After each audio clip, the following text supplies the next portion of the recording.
Right, so that's the record button pressed. Weeby Geeks or Geeky Antics? Go with Geeky Antics. Aye. I haven't played them in a while. Nah. Right, I'll edit that bit out. Hi, this is Normie from Knuckleballer Radio and Zombie Cast, and you're listening to one of my favorite shows on the Geeky Antics Network.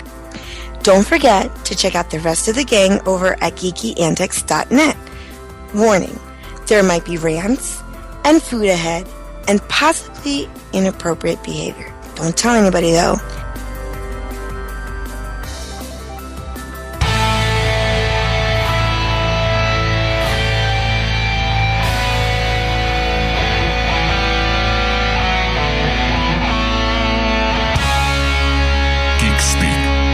Definitive 365 cut.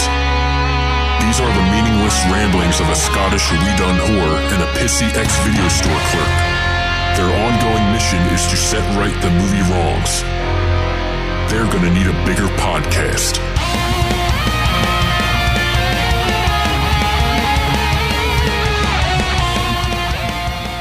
Hello everybody and welcome to episode 46 of the 365 Flicks podcast, the sequel to 45.5 or The Ultimate Cut.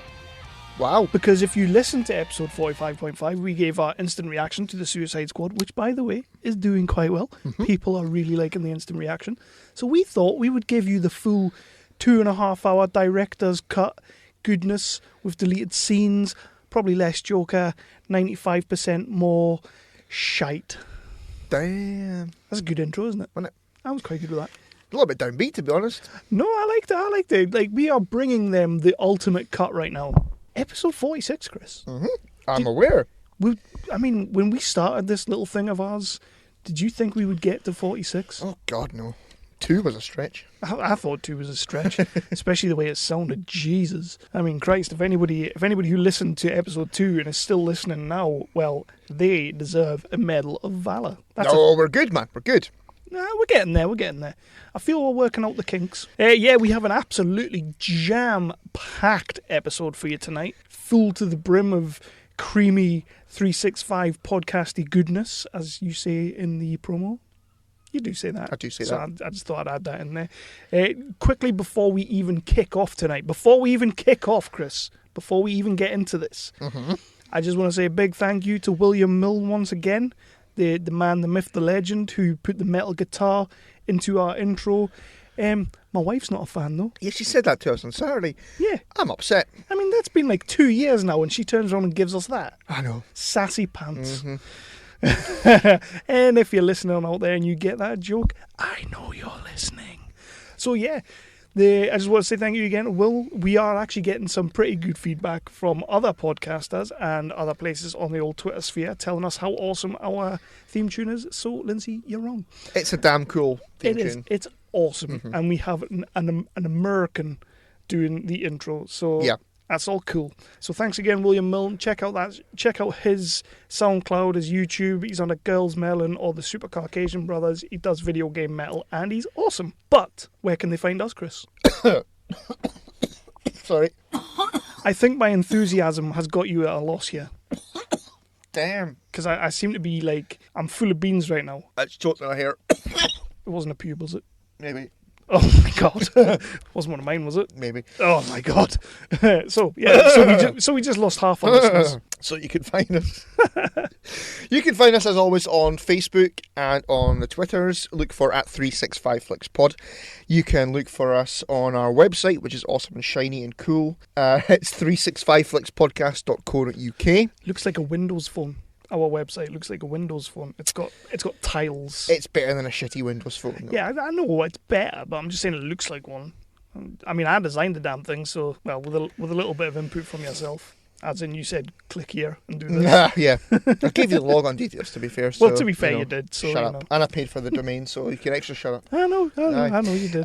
You can also email us at rant@365flickspodcast.co.uk. Which people are doing. Yes, they are. People are doing. Finally. I mean, it only took, it's been on there for like a month, 2 months, 3 months? I did it at the same time as I bought the domain. So 2 years. Because I didn't want any, Gmail pish or anything like you don't that. want- you don't want that. You need You a don't want that. professional name. So why don't you tell the good people, because we have a little bit of podcasty goodness coming up later on. So why don't you give them a little hint, a little tidbit into what's coming up from the email? I'm going to do that in a second because I forgot to do the networks. Oh, the networks. Oh, give me the networks. So you can find There us. are. If you go onto the Twitters, you can find us at #PodandFamily. Oh, yes. A lot of cool, awesome other podcasts on there, one of which I've started listening to, but I'll tell you about that in a second as well. On the Facebooks, you can find us on the Tangent Bound Network, the Wicked Radio Network, We Be Geeks, and Geeky Antics Network Global. Yep. And I didn't fuck it up, Yomar. I You didn't fuck it you up. didn't. He's probably listening, thinking, "Way to go, Chris! Way to go!" Or maybe he prefers it when I fuck it up. Yeah, it probably does. But anyway, because yeah. then he gets to say, Anyway, so later on in this episode, as Kev said, it's pretty well damn full. Later on in this episode, we are going to be playing an interview, which we've just in the last 5-10 minutes finished recording with a woman called Anthony. No, that's not right. a woman called Anthony. You'll cut that bit out, right? Nope. That stays Where in. the hell did that come from? I have no idea. Because I choked on the thing. You did. Yeah. Her name's Courtney Daniels. Yeah, thank you. Yes. And she is... I'm thinking of 3PO. Why are you thinking of 3PO? I don't know. Anyway, you're totally sidetracking this. So, Courtney Daniels is the founder of Busted Buggy Entertainment, a brilliant little independent production company. She is also an actress, and she told us, so, I mean, when it comes to name dropping, you can't drop many bigger names than this. Didn't mention Anthony Daniels, though. You made sure you did. Yeah.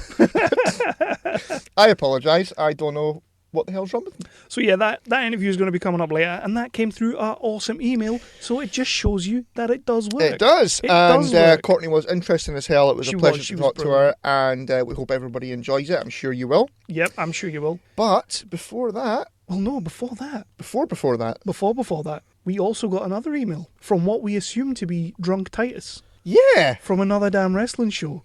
Now, he's calling us Broken Matt Hardy haters. Can we be calling him Broken Titus right now? I don't know what the hell that email was about, to be honest. It was with you. basically, he was drunk texting us. Yeah. Like, we were his booty call that night. Like, he just thought, you know what, I'm going to drunk email the 365 boys, and I'm going to give them some heat, because I love me some 365. I think that's what it was, you know. I think that must have been what it was. That's what it was. I really don't know what the email was going on about. For me... But you've been standing up for the Hardys, so I suspect I don't know what the hell. I am actually watching TNA, like, on a weekly basis right now. No idea why. I think it's just because I'm a big fan of Titus, like, hashtag Titus for the win. I seem to be watching TNA, and it's garbage, but I'm watching it. Do I get extra credit for that, or is that just another damn wrestling show thing? You do not. No. Okay. Absolutely not. But yeah, Titus, keep those drunk emails coming. It's just nice to know that the emails are working. Yes, it is. Because nobody was sending us anything. So that email again was? Rant at 365flixpodcast.co.uk. So start using it, you son bitches. Get in touch, goddammit. Courtney's people used it, got in touch, got her an interview with the two best podcasters in Berwick. So, you know, the sky's the limit for anyone. Highest paid as well. Highest paid as well, you know, which, you know, for bumfuck. Stands for itself, if anything. For bumfuck nowhere, that's quite good. Isn't it? Smallsville, UK. We might as well call ourselves. What was your other thing before? Well, as Kev said, we're going to be talking about Suicide Squad in a little bit more detail. But we've got a little bit of a treat for everybody. Oh, yeah. In that you're hardly going to hear us on this episode. Yeah, we put out our instant review of the Suicide Squad, and then we were like, we need to do like a big review. But then I had a bit of a brainwave, and I thought, you know what? Let's make this a pod and family affair. Let's get some other pod and family podcasters in on the act. So I thought, I'll send out six messages to podcasts that I like, I respect, and I listen to. They're all on my docket. And I thought, you know, one or two might get back to me. And of those one or two, only one of them will probably do it. You know, to be honest, I thought it would just be Brigger. Because, you know, he's got time. And then, lo and behold, they all came back to me, and they all sent reviews for the Suicide Squad. That is very, very cool. It is cool. But It's nice. because of that, and, you know, thank you so much, everybody. We really do appreciate it. Because of that, we have come to a decision, haven't we, Kev? We have come to a decision. What's the decision? Because of the shit that Suicide Squad is getting from yes. you know the reviewers or whatever you want to call them on Rotten Tomatoes. Tomatoes. Yeah, that one. Potato. And the fact that we saw the movie last Friday night. Yep. You enjoyed it more than I did, as we said on the thing. But there's nothing wrong with that. Hold my hands up. Spoilers for the next, whenever we get onto that review. I love this movie, so you know. Just to carry from here into the next section, which will be the news. Yep.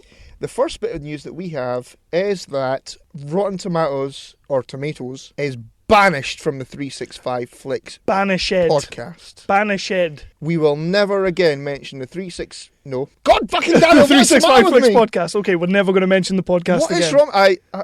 Sort your head out. Sort your head out. Dear me. Sort your head out. So we will never again mention the Rotten Tomatoes on this podcast. Now, I do want to clarify one thing, though. Because you came up with this idea, I fully endorse this idea. I do think that we should just stop talking about them because it's...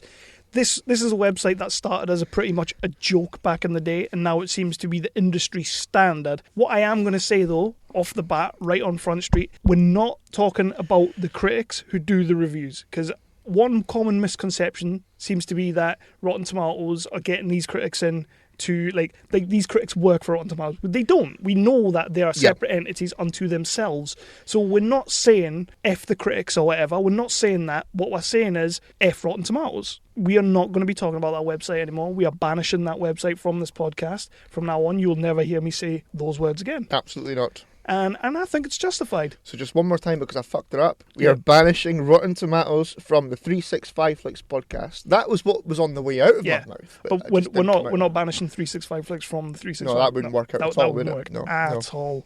We would look like massive plebs if we did that. Well, I can sympathise with that. We could rebrand. Oh, I don't want to be doing that shit. I mean, Blake wants us to be the 366 podcast. You know, just an elite. Oh, that joke's done now. Yeah, that's long gone. Load of pish. So like I say, we've got the news coming up in a minute, and then we have our little reviews, like little quickie reviews that we have on the go, which is mostly going to be Suicide Squad and a couple other little tiny things, and then we will be moving on to the interview with Courtney Daniels, which was awesome, and we've already done that, so it's a bit timey-wimey, wibbly-wobbly, as you like to say. You did say timey-wimey to her. I did. You know, I keep taking the mick out of you because you're on Twitter hashtagging left, right, and centre. I bloody am not. You are. And kind of am. It seems like I might be turning into a bit of a hipster too. I was speaking to timey-wimey is not a hipster thing. I was speaking to Cavan earlier on the old Twitter sphere. It's nice to still be talking to him. Mm-hmm. He's awesome. Listen to that interview a couple of episodes back. I can't remember the number, but I just like to pimp old episodes. And then we will be ending the episode with our top 5 leading ladies, and you will find out why. It sort of explains itself later on. Yes, it does. It wasn't just one that we pulled out of our hat, like, you know, say, Hobie do.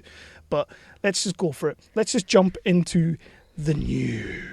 That rubbish. That's about as music as you get. Would you like to start off with the news? Mm-hmm. Have you heard Weird Science's new news intro? No. It's fantastic. No,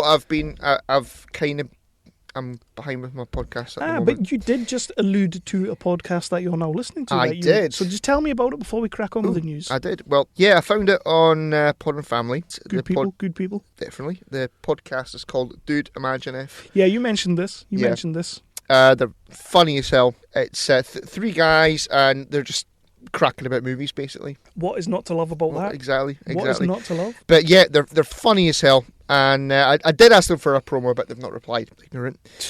I know. I'll not be retweeting them. Well, I know, exactly. But yeah, I highly recommend them. They're really, really funny. I've only listened to one. Kind of being a little bit in music mode this week. Beyonce. No, actually not. Beyonce. No, not Beyonce. Beyonce. Not Beyonce. Okay. Shush. So yeah, I've not been listening to podcasts as much this week, but I know. That's like an arrow through my heart. It's not. I'm just trying to be dramatic. Shut up. For edge. But yeah, I would recommend them. They're really funny. Right. So let's crack on with the news.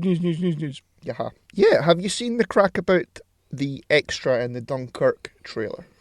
Is this the guy who's like looking up or something? I saw a picture. I didn't really read. I've seen a slow motion thing. There was a trailer. The teaser for it was on before Suicide Squad last Friday night. Yep. I didn't notice him. No. What does he do? Well, I will now. looks up at the sky like with the rest of them, but just doesn't seem arsed. Really? It's not a big deal. I don't see what people are getting agitated about. Is this being made into a thing? Yeah. Oh, man, I love the internet. I love the internet. It's being made a thing. Yeah. Like, I saw a picture and I saw that somebody'd circled him in red, and I just thought, I ain't reading this. And I just well, there was very, very slow motion GIFs or whatever you want to call them. And he looks at the sky exactly the same time as everybody else. Yeah. And then puts his head down exactly the same time as everybody else.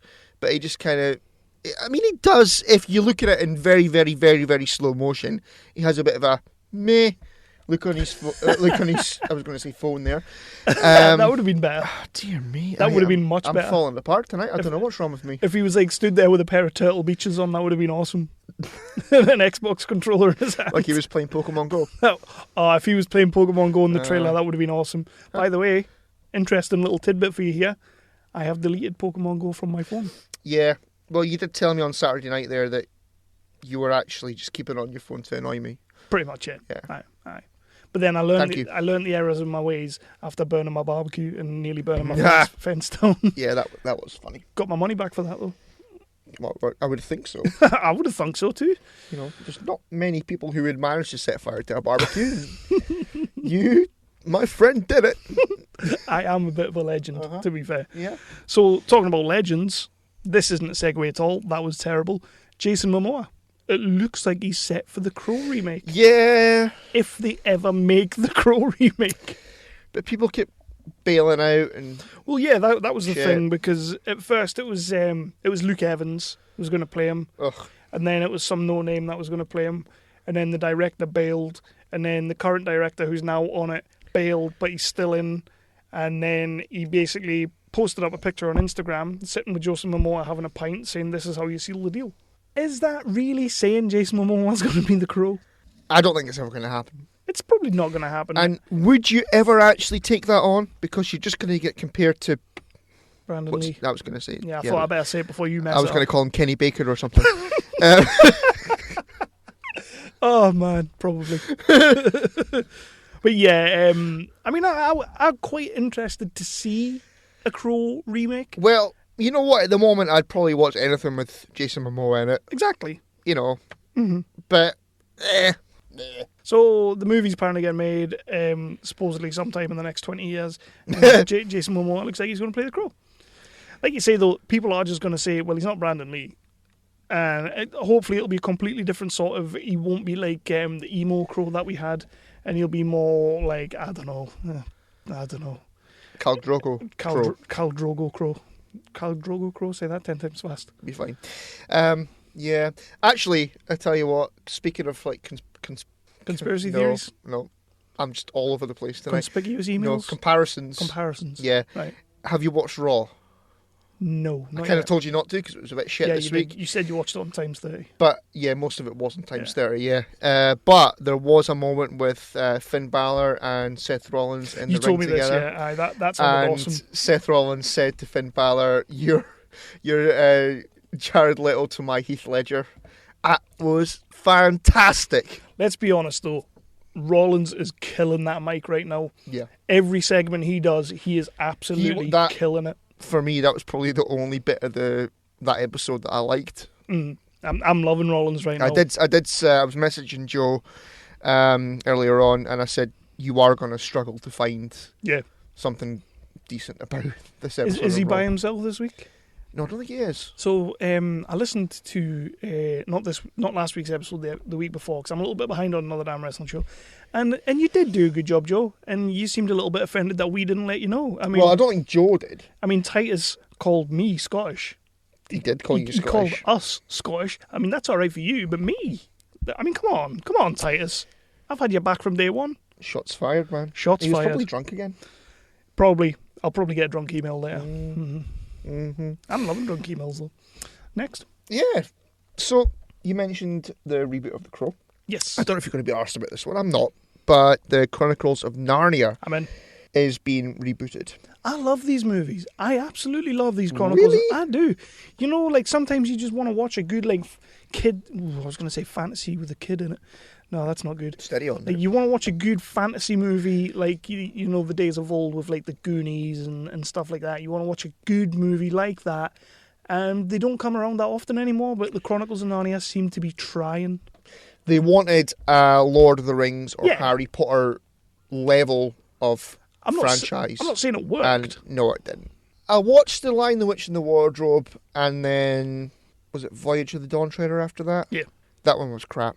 Caspian was crap as well, to be fair. I didn't watch that one. So they are rebooting it. I think it's been bought from Disney by Sony. Oh, so Amy Pascal's So at the Amy helm. Pascal's going to be all over it. So I think they're rebooting it. Now, what did trouble me was they said it's all original characters and all original cast. Okay. So they're not going to have, like, the C.S. Lewis characters in there. Does that? Okay. It's Amy Pascal, so anything's possible. Anything is possible. I mean, talking about Amy Pascal, that leads in to my next bit of news. Nice, professional. Remember the emails back in the day that leaked? And we got the batshit crazy email about 23 Jump Street / Yes. Men in Black 10 or dear. whatever it is. Well, apparently that's actually going to be called Men in Black 23, which I'm in. I'm going to watch it. But Will Will Smith be in it? No, I don't know. I don't think so. But Jonah Hill recently did an email. He was an interview where he was promoting his new movie War Dogs, and he was asked the question about the Jump Street Men in Black crossover, and he basically turned around and get this. Apparently, it wasn't Amy Pascal's idea. It was Jonah Hill's idea. Oh, right. He said that he came up with the idea, but he doesn't think it's going to happen anymore. Says that getting the two properties together, too much of a headache. He'd love to do it, but I can't see it working. no. But, having said that, the reason I mentioned Will Smith is after seeing Suicide Squad, I actually want Will Smith in there. You'll give him the time of day I now. bloody will. You will give him the time of day. So yeah, that was just an interesting little thing. It looks like that's been put on the back burner, and I'm happy about that. Can we not just have another 23, like another Jump Street movie without Men in Black? Do 23 Jump Street. Yeah, please. Aye. And have it set right across the street. You don't need to go gimmicky. No, Just you do fucking 23 Jump Street already. I think the whole Jump Street, the first movie and the second movie, is gimmick enough. Like the way they But played you can that do- second movie. You know how they did sort of sequel jokes? You could Yeah. do trilogy jokes. Well, yeah, but Scream 3 managed it. I think the whole thing was like they were trying to do like a reboot joke, but swap it around kind of thing, and trying to take the mick out with certain. Nah, it doesn't work for me. But Nah. it seems like it's gone off the boil, and it wasn't her idea. Wow. So I'd like to raise my hand and apologise to Amy Pascal for that one comment about the 23 Jump Street that I made, because it wasn't her idea. I can't remember you saying it, so it's fine. But it was one of many, so. Well, you do say a lot of shit. So, on the complete opposite of that, Ooh, a movie you do want to see? a movie that is apparently back on track, Oh, excellent. and it is Man of Steel 2. Yay, I'm in. Fuck yes. Yeah, it's about time. It's about time that they did this. It's about time this happened, and I'm glad to see it. I'm very glad to see it's back on track, because we all know I love Man of Steel. I love Man of Steel as well. Yeah, and BvS and Suicide Squad. Yeah. For all you Marvel haters. DC You see, haters. it's spreading. Marvel fanboys. It's just, You have given me your mouth aids tonight. I'm giving you my mouth aids tonight, yeah. We best not share beers. So yeah. Right, okay. What no. else you got? No, that's awesome. All That's right. awesome. Brad Pitt. Have you seen this? I have. That was Well- next on my list. Excellent. World War Z 2. Brad Pitt wants it back on the plate, and he wants David Fincher. I'm bloody well on board with that. I'm sold 100%. Apparently Fincher's a little bit like ominous about the whole thing. He's not keen. Oh, don't get pissy. Just do it, man. But the thing is, they made Fight Club together. They made Seven together. Mm-hmm. They made that Benjamin Button movie together. You know, they've got history. They've got pedigree. If anybody can get Fincher into this movie, it's going to be Oh, him. hell yeah. I can't wait to see this movie. It will be great. I mean, World War Z was fantastic. I loved it. Apparently, it's not as good as the book. I've never read the book. I have read that. But then the book is weird, though. Isn't the book like... Yeah. Is it not kind of like Dracula, where it's like a diary or something? Yeah, it's told. Well, it's not so much a diary, but it's told like stories. It's like different characters, different stories. Right. Whereas in the movie, they decided to focus on one story. Right, okay, fair enough. Okay. Which you know, you can't have a movie with a million different stories in it. Well, you can. no. What, You can, but it's going to be a mess. Not necessarily. I mean, Lord of the Rings Nah. did it. Meh. Shut the fuck up. So you... But yeah, what I didn't realise was the original director of World War Z 2, he's working on Jurassic World 2. I kind of thought Colin Trevorrow would have been given that. But yeah, apparently he is working on Jurassic World 2. Why is Colin Trevorrow not making that? I don't know. He did a good job, didn't he? He did do a good job, yeah. Or has he gone on to like a Star Wars movie? But then, what are they going to do with Jurassic World 2? It's going to be another park. Another park? Dinosaurs are going to get out. Jeff Goldblum's coming back. It's going to go into the city at the end. Sam Neill's coming back. Laura Dern's coming back. No. The kid's coming back. Joseph Mazza, that one. They're all coming back. And the lawyer that sits on the toilet, he's coming back. He dead. He is dead. Sam Jack might come back. He dead. Yeah, he's dead as well. So, Anton Fuqua. That was bad. Anton Fuqua. Right, Antoine Fuqua is looking to direct his third remake in a row. His first two movies that he were remakes were The Magnificent Seven, which is coming out soon, which we're both kind of looking forward to. Yeah, sure. And before that was The Equalizer. He remade Loved that, yep. It was okay. And now he wants to remake Scarface. Bastard! I know. This guy is a great director, don't get me wrong. I'm fully on his side when it comes to the directing, because he's brilliant. Do we need a Scarface remake? Absolutely not. No, don't do Scarface. No, not at all. No, just don't. If they do, though, Uh-huh. Tony Montana, who are we thinking? Oh, shit. I'm still on don't do it, but... Just go Tate. Tate. I thought about it, because I knew I was going to ask you this question, and I thought about it. I was kind of like, who would I like to see play Tony Montana right now? And the only person, and it kills me to say this, but the only person I could think of to play Tony Montana right now? Ben Affleck? That's a good one, but no. Go on then. Tom Cruise. Damn. I would love to see Tom Cruise, because did you see Rock of Ages? No. And you have seen Tropic Thunder. It's obvious that this guy has got a bit of range on him, and this guy can do left field shit. I would love to see Tom Cruise playing like a coked out Cuban. Cuban. I would love to see it. Huh. It's not going to happen. Tom Cruise would never do it. But you see, if you get Tate's in there, he could go in like to the drug deals, going, "My name's Jeff." I would be good, and plus Jonah Hill would end up being in it somewhere. Well, so. exactly. You could do it. You could do it. Actually. Yeah. So next, I've looked at one more bit, and it is that the X-Files is in significant talks. Yes, Don't know what the fuck that means, but significant talks to bring it back for a season 11. It means somebody picked up the phone and talked significantly. Yep. Yeah, there's not a lot of news on this yet, but it needs to happen. It ended on a shitty bloody... I'll be perfectly honest, I didn't watch the miniseries. It didn't make me want to watch it. Well, I'm a huge bloody X-Files fan. There's people out there who would watch it, so maybe it is time to just have another crack at it. Bring back Robert Patrick? Yeah, why not? Yeah, why not? So, I've got a good one for you.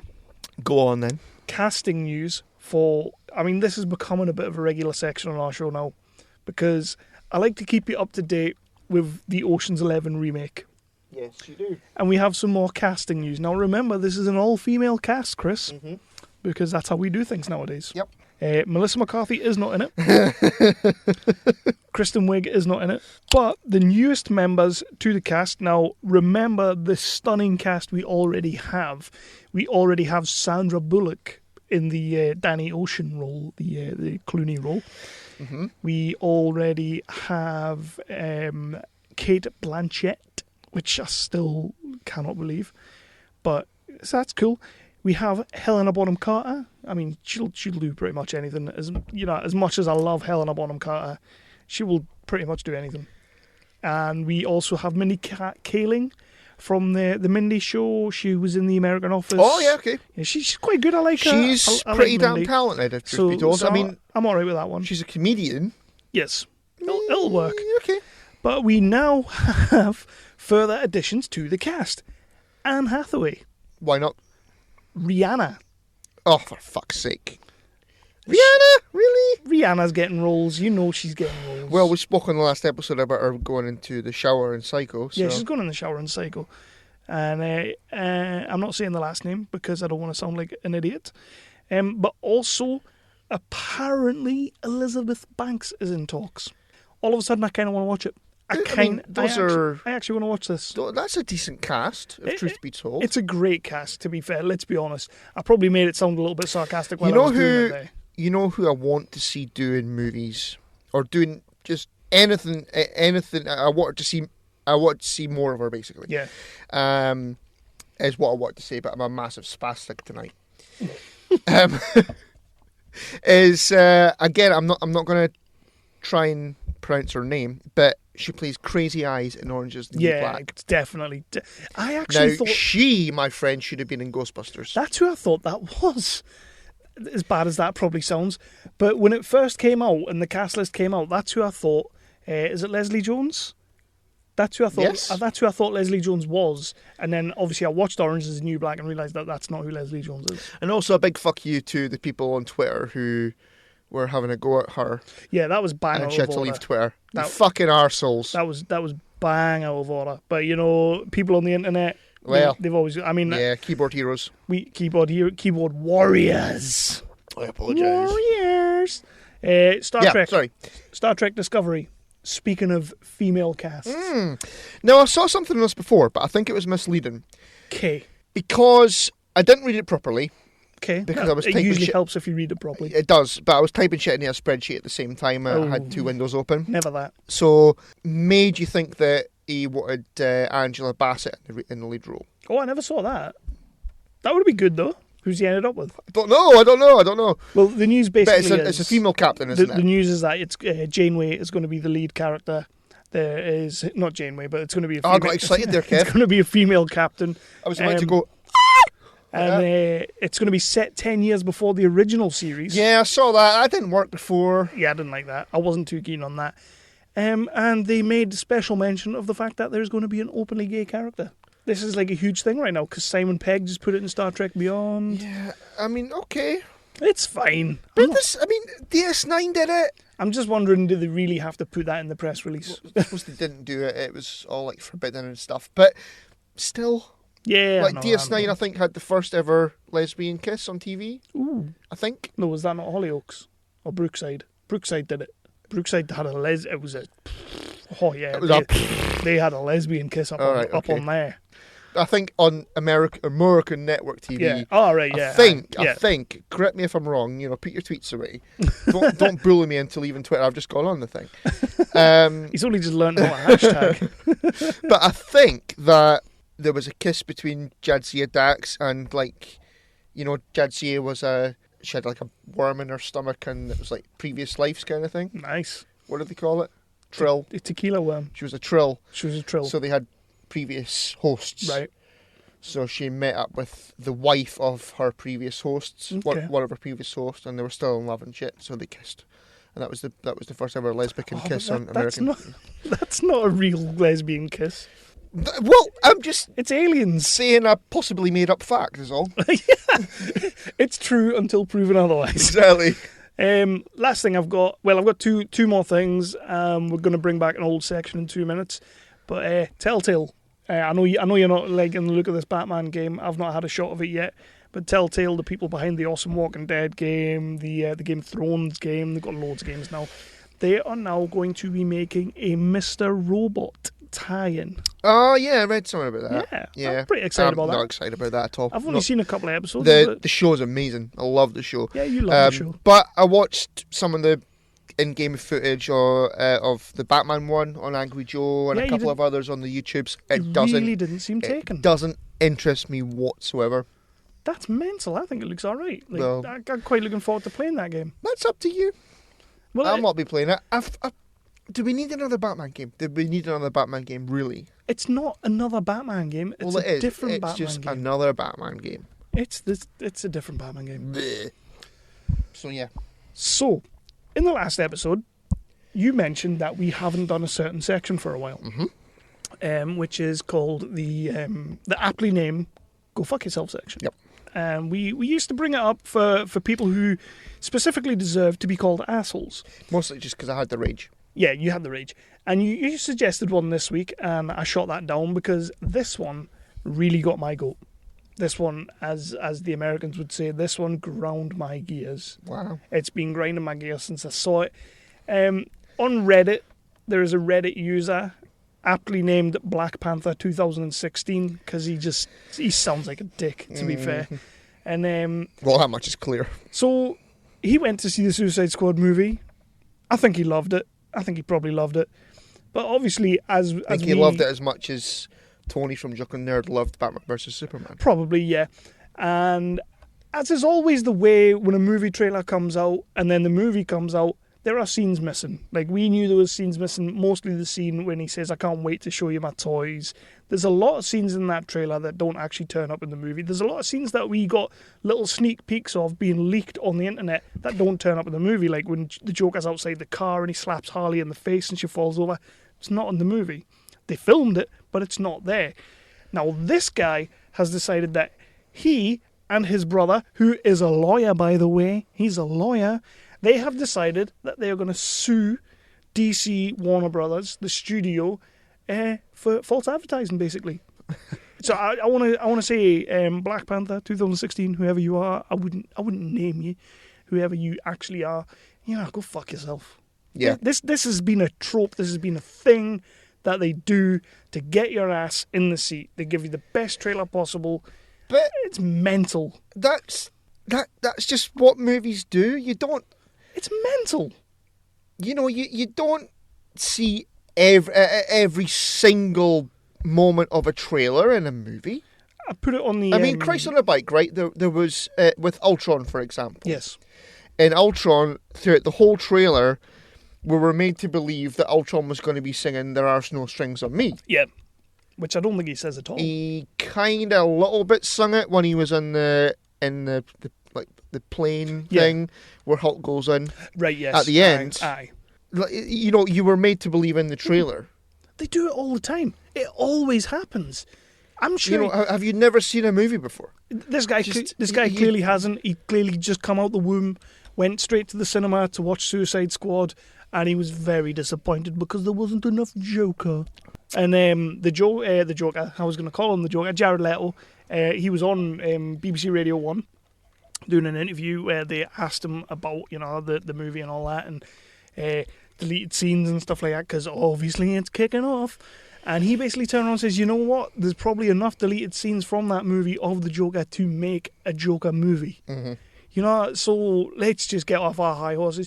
It's like when the guy tried to sue, well, he did sue the company and he got his money for his ticket back because he went to watch Drive and he wasn't happy because the trailer made it look like a Fast and the Furious movie. That guy's an asshole as well. But this guy in particular, and to be writing on Reddit saying, and my brother's a lawyer, by the way, oh, you massive, massive wanker. Like, there's not... And I put it on the Jock and Nerd, and it sparked a little, the community page that they have on Facebook, and it sparked a little bit of conversation. If you want to join that group, it's a good little group. There's some nice little conversations going on there. Those guys are awesome. Review coming up soon from them, apart from Anthony. And basically, I put it in there, and there was a nice little conversation going on, and I think it was the guy from A Place to Hang Your Cape. I might be wrong, don't quote me, but he basically said that 9 times out of 10, when a trailer comes out, it's an early cut of the movie, so it's no surprise that these scenes go missing. Can we just tell this Black Panther 2016 to just go and take a long walk off a shop here? There are 2 words to describe him. Yeah. Oxygen thief. Oxygen thief. And it was a segment that you mentioned last episode that we haven't done for a while, and I read this and I thought, perfect, let's bring it back. Yeah. And let's just tell this guy what we think. Yeah, good call. And I'm not going to waste any more time on him other than to say he is a massive prick. And we'll end it there. Tidy. Because I feel a bit angry now. Just to cheer you up then, have you seen any decent movies? Other than Suicide Squad that we'll be talking about in a wee second. I'll tell you what, we're going on to the little reviews section now. We normally play little promos for other podcasters, out there in the big bad world before we go on to these sections like this. But we have that many reviews that I think we should just throw out a Suicide Squad review right now, and then we'll move into our reviews and the Suicide Squad bit, because we have to try and lace these in somewhere. Go for it. We've got like a million of them. So whose would you like to play first? Right, I can't see the names from here, so play number 3. 1, 2, 3. This is Epic Film Guy Nick, who is a member of the Podden family on Twitter, #PoddenFamily. I mean, all of these guys are.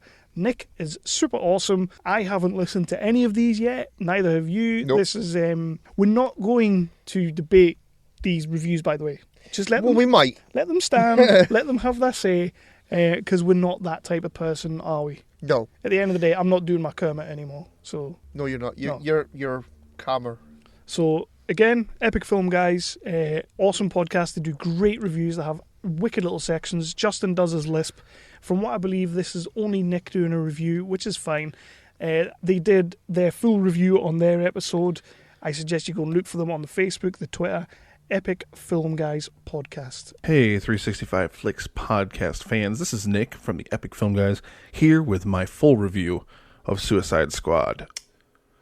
All that chit-chat's gonna get you hurt. This is one of only a few scenes in David Ayer's Suicide Squad to feature the Joker, a character lost in a film whose ineptitude is mind-numbing. Coming off the critical drubbing that Batman vs. Superman received earlier this year, Warner Brothers went into panic mode, ordered a number of extensive reshoots to Suicide Squad, meant to brighten the film amid complaints that Batman vs. Superman was too dark. Now that Suicide Squad itself has received a critical thrashing, one can't help but wonder if the artists behind Batman vs. Superman and Suicide Squad are taking the brunt of the blame for meddling by nervous Warner Brothers executives who are eager to catch up to Marvel in terms of quality and, more important, box office grosses. But I digress. Suicide Squad is a disaster. It's DC's piss-poor attempt at doing the Marvel formula poorly. It attempts to force humor into dark subject matter, from dropping poppy hits and classic songs all over the first third of the film to try to lighten the mood, and also drops the Zombieland-esque text all over the screen as a way of developing characters instead of just letting the film do that for them. So it opens as Amanda Waller, who's Viola Davis, who is a shining beacon in this film, as she always is. She meets a government stooge at dinner and attempts to picture this idea for Task Force X, something she tried to do prior to the death of Superman in Batman vs. Superman, but now it's more important than ever since he is gone. This sequence is saddled with excruciatingly long flashbacks in which we get backstories for several major characters, Deadshot, Harley Quinn, and Captain Boomerang among them. Cast in this film is fantastic. I can't say that enough. The actors all showed up and acted their asses off with a few exceptions. Very, very few exceptions. And it really feels as though the studio or the script or something else failed them. Ayer's attention to character detail is clear as day. Everyone is extremely well cast in their roles as far as I'm concerned.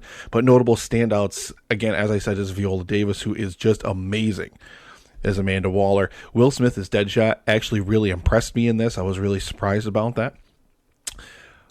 Margot Robbie as Harley Quinn, she was set up to steal every scene in the movie, and she really, really did. Even though I didn't like the accent, I thought the accent kind of came and went for Harley Quinn's character, and it took me out of the film just a little bit. Joel Kinnaman, also excellent as Flag.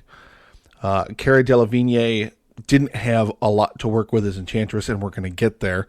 And Jay Hernandez as Diablo, absolutely wasted. What an incredibly talented actor. What a great performance in basically a bit part that just really, really needed more development, and it just never happened. Now, to get to the big guy, Jared Leto's Joker, he does not belong in this film.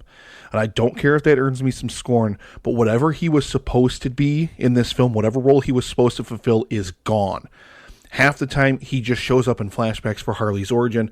The rest of the time, it's some contrived mission to try to rescue her, but it's always in little chunks, split off here, there, here, there, here, there.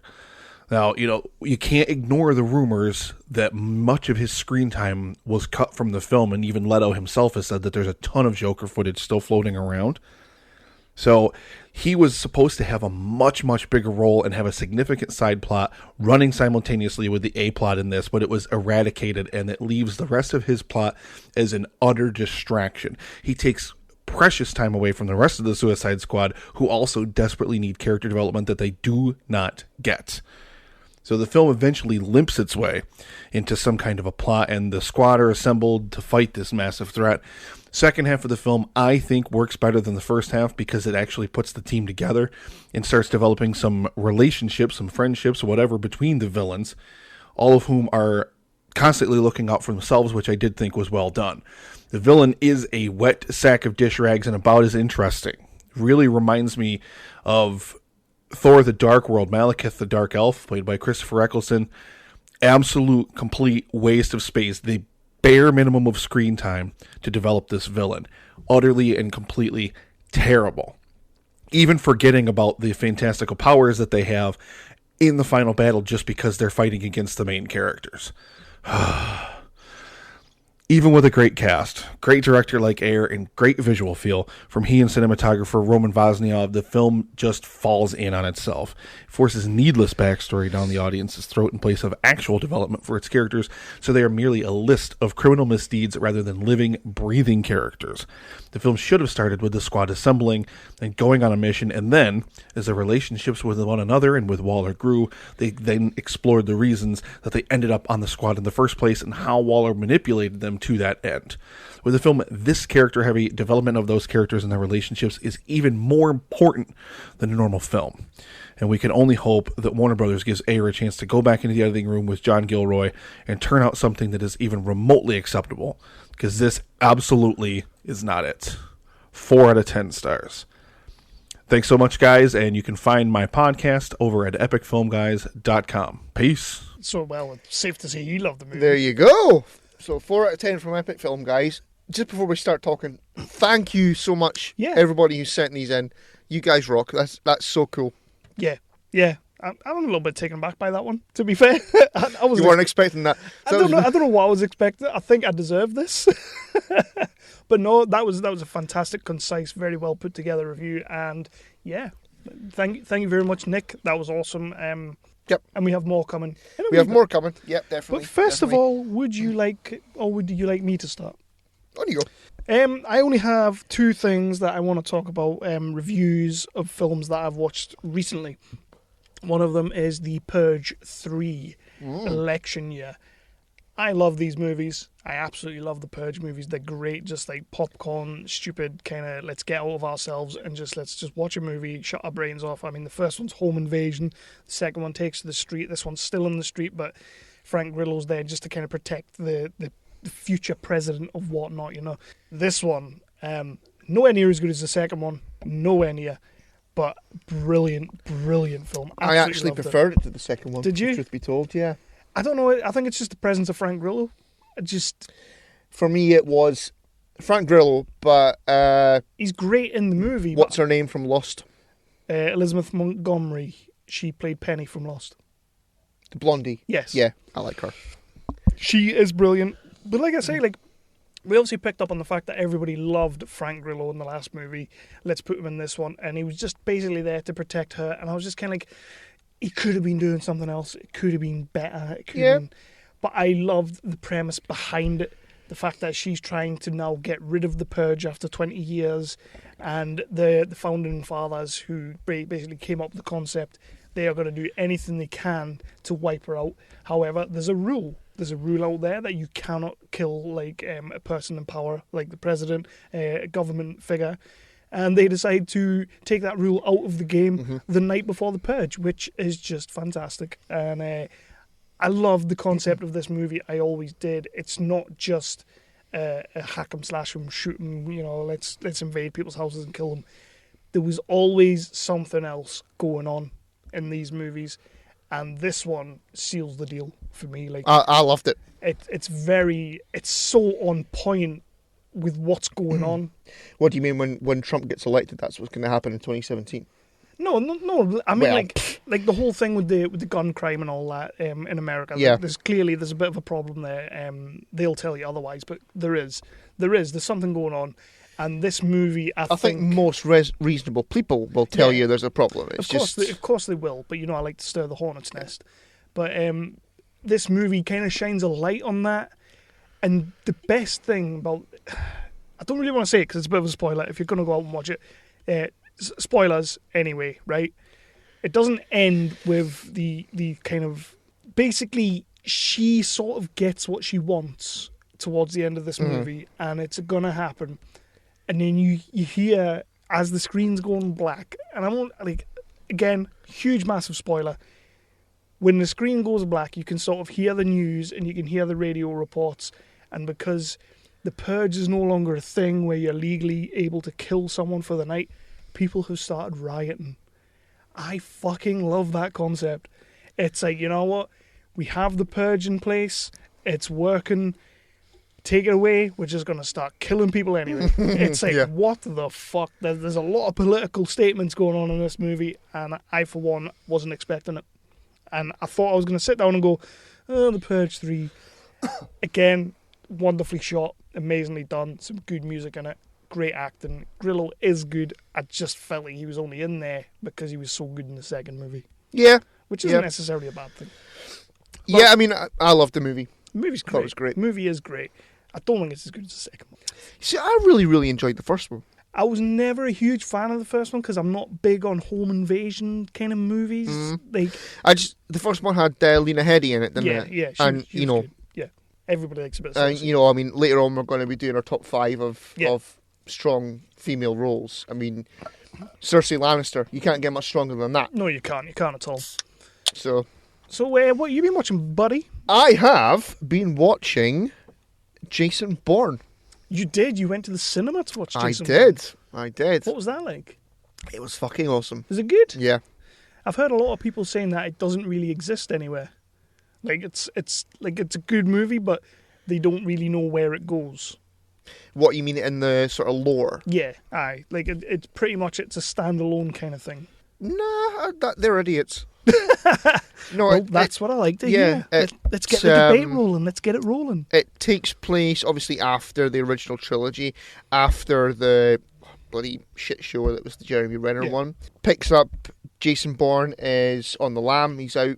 He's kind of punishing himself for the acts that he's committed when he was undercover, because now at the end of Ultimatum he remembers everything. Yeah, aye. Because he says, I'm David Webb, I remember everything. Yeah. Aye. So he remembers, assassinating little girls and assassinating women and all that kind of shit. So he's punishing himself. He's in sort of like bare knuckle fighting and all that kind of thing, which you saw in the trailer. That'd be awesome. That's pretty cool. So that's kind of where Jason Bourne is. Mm-hmm. The movie picks up when Julia Stiles. Yeah, I couldn't remember her name there. Julia Stiles comes in and she's still active. And she is, I forget which country she's in. It's one of the sort of Iceland, Sweden, Norway countries. Yeah. One of the shit ones. Somewhere around there. Yeah. And so she hacks the CIA and she comes across more information on the backstory of Jason Bourne. Specifically that, spoilers ahead here, by the way. If you've not seen the movie, just skip ahead sort of a few minutes. Yeah. She comes across information that Jason Bourne's father was involved with Treadstone. Okay. I think it's the one that Jason Bourne was in. Mm-hmm. It's Treadstone. And Jason Bourne thought that he volunteered for the programme, but he was sort of being bred for it. Ooh. And that's where the movie picks up. That's a good little way into it. I like that.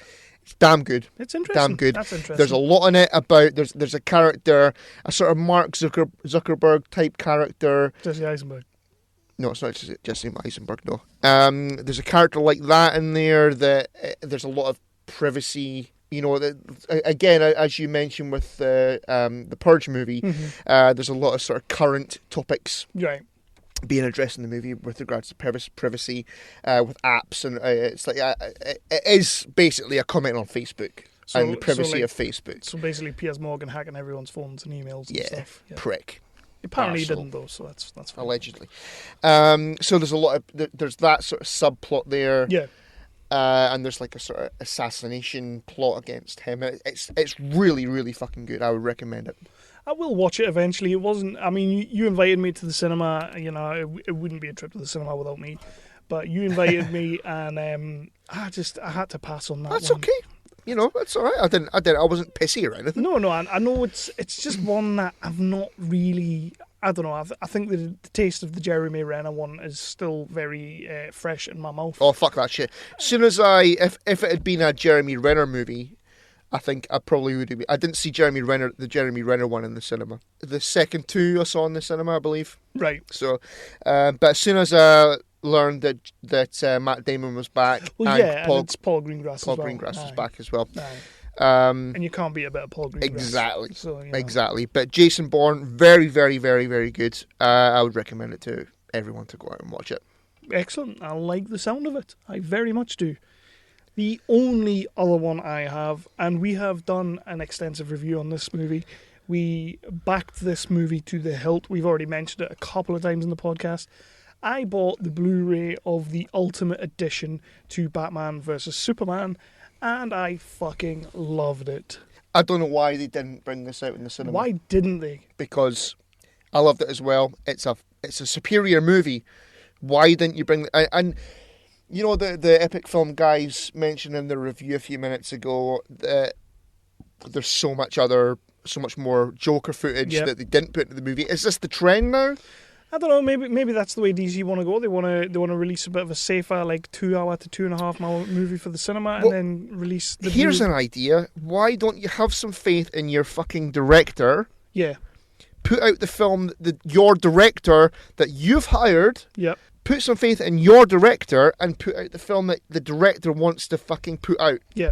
Oh, completely. Don't cut it the fuck. 100% agree, because it's only an extra half an hour. Exactly. Everybody could have sat for that half an hour. I wasn't sat bloody tapping my phone. No. I didn't touch my phone once in 2 hours and 40 minutes during the Ultimate Edition. This for me, we heard right at the very start that the studios and the executives had all seen they all gave the movie a standing ovation. This is the movie they gave a standing ovation to. The Ultimate Edition is the movie.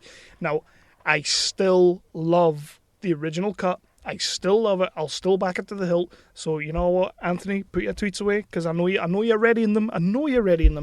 I still love the original theatrical cut, but this cut makes so much more sense. It's so much better. And it's the movie they should have released. You also get a lot more of Henry Cavill. Well, that's the thing. It takes it from being a Batman-centric movie with Superman in it to being almost a Superman-centric movie with Batman in it. Yep. They share the screen. They have the same amount. It's a brilliant. Henry Cavill's doing Clark Kent shit. Yeah. He's going around being a reporter. And you know what? I mean, we both love Henry Cavill as Superman. Yeah. If you were Henry Cavill, you'd have been pissed off. You know, you must have been. I've filmed all this shit. I should have had my own fucking sequel here. He's getting one. It's coming. It's exactly. coming. 2018. You know, he must be thinking, I should have had my own sequel. Yeah. I've filmed, you know, when he went to the premiere, I've filmed all of this shit, and they've not put it in. Why have they not put it in? Where's me being Clark Kent? Where's me with the glasses on? Where's me? Exactly. Where the hell am I in this movie?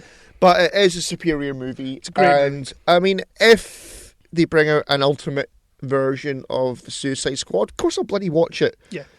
Apparently David has gone on record and said that is the director's cut that was released. I don't believe that. No.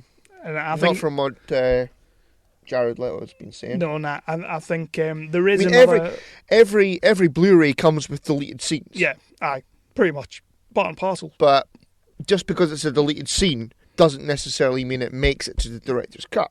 But hopefully Suicide Squad will get an Ultimate Edition, and it'll be, again, it'll propel the movie. Personally, I think the Ultimate Edition for Batman vs. Superman, I gave it a 9. I'm sure I gave it a 9 on that earlier episode.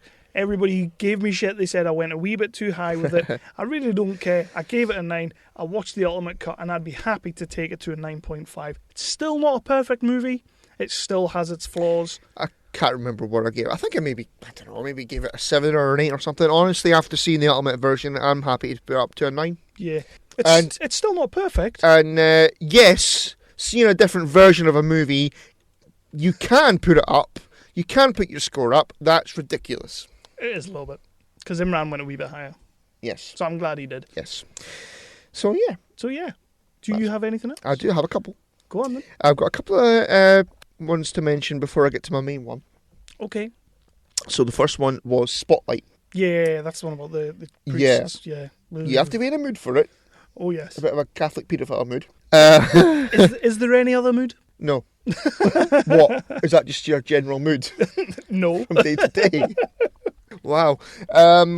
You have to be in a mood for a proper bit of shouting kind of thing. You know, when you watch Glengarry, you have to be in the mood for a proper bit of acting. This is a fucking good movie. Yeah, I've damn fine movie. I've read a lot about it. I've heard a lot of good things about it. Everybody, Ruffalo, Michael Keaton, everybody supposedly puts in a fantastic performance. I will watch it. I just haven't yet. I highly recommend it. I mean, I'm not going to say anything about the plot other than it's about paedophiles. I think I pretty much know what it's about. Yeah, yeah. But it's good. It's very, very good. I'll take that. But you have to be in the mood for a bit of acting. Bit of sleepers. And yeah. Yeah. Where, you know, the first time I watched Sleepers, I couldn't sleep for about 3 nights. Which is ironic, because it's called Sleepers. Exactly, yeah, it is ironic, actually. No, it's the bit where they take the kids down into the basement thing, and the kid goes to Kevin Bacon, what do you want? And he goes, a blowjob. And, I couldn't. Kevin Bacon, and all over the place. But Spotlight, highly recommend it. The other movie that I watched is called Eye in the Sky. Loved it. And I also told you. Have you watched it? I have watched it, and I absolutely loved it. I thought I was going to hate it because it looked like it was going to be very, I've got a conscience and I can't do this. Yeah. And it is that. And it's Aaron Paul doing that. But I loved it. That is a great movie. It's a very good movie. So if anybody doesn't know what Eye in the Sky is about, it's about the British military have tracked a known terrorist who is also a British citizen to a house in, like, I don't know where it is, Gurkha-Gurkhistan or whatever. Gurkha-Gurkhistan. And so they've given orders to American drone pilots to bomb the fuck out of the place where this terrorist is hiding. But when they sort of fly the drone over the property, there are civilians there, in particular a little girl who's selling bread. So it's like a sort of moral situation, and they're trying to get, it's like a sort of legal kind of thing. It's great. It's fantastic. It's a thriller. The back and forth is great. Yeah. It kind of reminded me of, remember Lions for Lambs with Robert Redford? Yes. It was a lot like that, and a bit like Spy Games, again, with Robert Redford. It's just the back and forth. But you've got Helen Mirren in there, Alan Rickman. God love him. Just being Alan Rickman. This was his last movie. Yes, I believe it's dedicated to him at the end. Yeah. Aaron Paul, as Kev said, and you know the cast goes on and on. It's a great cast, and it's a great movie, and it's fucking well acted. And the guy from Captain Phillips, I was quite surprised to see him. Yes, well, Barkhad Abdi. I know what you mean. He's not in it much, but I read that after Captain Phillips, he kind of wanted to crack America. Oh, right. And this was the movie he used. I mean, bless him. He's not really going to get... He's never going to be in a Marvel movie, is he, with those teeth? Oh, come on. Leave him alone. He's a good actor. He's quite good. I liked him in Captain Phillips, and I liked him in this, so... Yeah. Okay, why not? Well, I'll tell you what I did like, though. Go on, then. And I don't know if this is, like, a thing, but I did like when, like, the Brits were very moral conscious in this movie, and they were checking the legal side of things and all this, and then they phoned the American Defense Secretary, and he was just like, why the hell are you speaking to me? Just do it. Yeah. It was like, I kind of sat there and I was like, okay. And then they were about to do it, but they were like questioning it. And then again, I think it's like another, like a woman defense person. She gets on the blower. She comes on the Skype and she's like, what are you waiting for? Like, you should have done this by now. Like, come on, we're Americans. We don't worry about that kind of thing. Collateral damage, go for it. Bit much. I don't know. Maybe that's just the way it is. It's the way of the world. Social fleeting comment. It is a little bit. Yeah. All right. So going from 2 damn fine movies to another movie. It's not a good movie. It's not a bad movie. It's a movie. So the movie was Sharknado 4. Oh, come on. The Fourth Get Awakens. Okay, then come on. Then how good is Sharknado 4 in your eyes? Because you have Sharknado tinted glasses. So come on. They're not tinted glasses. You do. I know exactly what the movie is. I don't think you do, though. I do. Because I get some grief about liking certain movies that are considered bad by certain websites that we don't mention on this podcast anymore. And you love Sharknado. Like, nobody seems to be giving you Sharknado grief. I know it's a shit movie. It's a B movie. It's a crap movie. But it's just fun. It's just bullshit. It's just a lot of one-liners. As I mentioned to you on the car on the way to Suicide Squad, I think it was. The Hoff is building a mecha suit or something like that to battle the sharks, and he goes, it may not look like much, kid, but it's got it where it counts. And, you know, it's just one-liners like that, just references all over the fucking place to other movies. I'm sorry, but no. Which is great. I'm not having that. It's great. I'm not having that. So I loved it, and fuck Kev. So have you watched any new TV shows? No, I've not really been watching anything TV-wise recently. Well, I have. I'm still waiting to sit down and watch Stranger Things. Yeah, I think you should. Another one is a second season, and the TV show is Marco Polo. Have you heard of this? Ah, right, yes. The one about the water polo in the swimming The pool. water polo guy, yeah. And the budgie smugglers. And I think it's water polo. It's not water polo. No. It's like, I don't know quite why. I'm not sure why they do it, but you like cover your eyes and you go Marco and they go Polo. Yeah, and you kind of go around the pool trying to grab each other's That's got ass. nothing to do with the show. It's not just like 45 minutes of that. That would get a second season, though. It's the kind of thing you would see on like UK Living or something. I'd probably watch that on Sci-Fi. So anyway, so it's bloody hell. So it's all oldie worldy and stuff. And yeah, if you've not heard of the show, well, I mean, come on, it's called Marco Polo. I've You heard know of what it. I know what it is. the Yeah. premise of the show is. It's about a guy from Venice back in the day, way back in the day, called Marco Polo. He goes out east and he's kind of brought into the service of Kublai Khan, who's an ancestor of Genghis Khan. It's just fucking good. Do they invent polos? Yes, they do invent polos. The mint with the hole. It doesn't have holes in it yet. That was later. Right, okay. Yep. So that's Marco Polo. I highly recommend it. It's on Netflix right now. It's I've seen it on there and I've not watched it yet. You've got a blind monk fighting a knight. That sounds watchable. Great. Sounds serviceable. Which is great. Yeah, it's fucking good. So that's pretty much the only new TV show that I've been watching. Well, that all sounds fan-dabby-dozy. In it though. We will play another Suicide Squad review. Now, this one is from a podcast called Super Nerds Podcast _ UK on the old Twitters. Right. And these guys are British. It's not very often that we pimp a British podcast on our show. Because we're the only British podcasters. Well, I thought we were, but apparently we're not. Apparently there's loads out there. Damn. They are Scousers, so I do apologise for that ahead of time. Or what Kev means to say is thank you. No, I would mean thank you, but you know, the accent is a little bit harder than ours to pick up. I absolutely love these guys. I've listened to these guys quite a few times, and what they've done here, and this is great, because what it means is you have to actually go and listen to their episode, because they took their review and they condensed it down for us to play on our show, which I love that, because it's sort of like we can promote them a little bit more. You need to get on the Twitter, you need to look these guys up, get on the iTunes, look them up. Super Nerds. So it's like a shared universe type thing. We're getting there. Super Nerds UK. This is their Suicide Squad review. I believe it's about 2-3 minutes.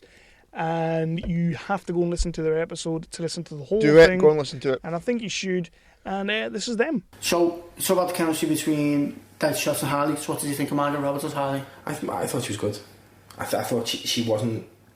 I thought she was like Harley Quinn personified, like you get from the comics, the cartoons, the games. She was bubblegum and ditzy, but not stupid. She was like playful, but she'd smash your face in. I was just going to say, you got the feeling she was faking it a lot of the time, especially after the moment when it's all bravado with her. Like when that helicopter goes down and you see her there and she's crying, and then they all come out of the building they've all been in, and she just sort of gets herself together, arm up in the air. Have you wished me just died? Yeah. But she wants them to think that. Don't forget, she's a psychiatrist. What did you think? I thought she was absolutely brilliant. I think she was one of the best characters in the whole thing. I think she must have worked really hard on her research and stuff about that character to get it just right. She's got the way she talks and everything, where she says Mr. J and stuff like that. Which you only hear once, really, I think, in the film. I think a few people call him Mr. J, don't they? Yeah, but the way she says it, though, just before he fries her brain. But it's just spot on. I think that the way she acts, the way she pretends to be this really, vulnerable, feminine person, but at the same time she's strong and she can actually kick ass if she wants to. You just want to think, I've got to be careful with this one. This is fire. This girl. If you like Harley Quinn and you're not reading the comics by Amanda Conner and Jimmy Palmiotti and Chad Harden, you are missing out, because that is some awesome stuff. Is that the Rebirth stuff, is it? No. I mean, they're doing Rebirth as well, but New 52 Harley Quinn, they took over it, and she was in like a roller derby team, and she like broke away from the Joker and was doing her own stuff. It was good. She lived in it. It's a comedy. It's basically DC's Deadpool, and I don't mean that as an insult. It's just really funny. Funnily enough, I had a text conversation today with John, who's been a guest on our show before, and I actually suggested that whatever direction the DCEU goes, I think DC could treat Harley as their Deadpool. Definitely. And it'd work. It would. She'd definitely be a perfect anti-hero. Harley Quinn versus Birds of Prey. Harley Quinn versus the Justice... Well, maybe not Justice League, with Superman to punch you to death. But there's loads of options there with it. Absolutely tons Even of just options. like a bad romance film with it in the Joker. And I guarantee DC were maybe getting a bit twitchy when the first reviews came out, but they've seen the way the fans are enjoying the film, and they've been on the phone to Miss Margot Robbie saying, do you fancy signing up for another 5 films, please? Well, I mean, once they hear this review, they'll be like, yeah, we'll make some more. Okay. Awesome, man, awesome. Super Nerds UK podcast, thank you very much again on hashtag Pod and Family. You can find those guys. Awesome. Yeah, everybody have a look for those guys, and absolutely I agree with that. They need to do more with Harley Quinn. Oh, 100%. Let's just throw her in every single movie. So what else do you have? Buddy? Even the Shark and Jaws. Shark and Jaws? Still Ben Affleck. Still Ben Affleck for me. You can have female sharks. 100 million%. You want to talk about something you've been reading? Yeah. We don't read on this podcast. We're not readers. Not as we're doing the podcast. No, not as we do the podcast. Well, it doesn't count as proper reading. It's a comic book. Comic books is reading. We're going to get slapped in the face for that. Probably. I think you might want to hand your geek card over. I apologise. You might just want to take a step back. Think about what you're saying. I apologise. Comics is the new... All right, shut the fuck up. Novels. So yeah, I've been reading a group of their trade editions. Ooh, trades. I like the way you said that. The graphic novels are the Masters of the Universe. We are the Masters of the Universe. That was hellish. Stop doing that now. It was hellish, and I'm very sorry. I felt like Brigger right there. That's never a good thing. That's below Brigger. That's below Brigger. That's shocking. Oh man, Briggs, you got to give me some tips here. Don't ever do that again. Okay, so you're reading Masters of the Universe. Yeah. What's that about? Pray tell. Well, He-Man and shit.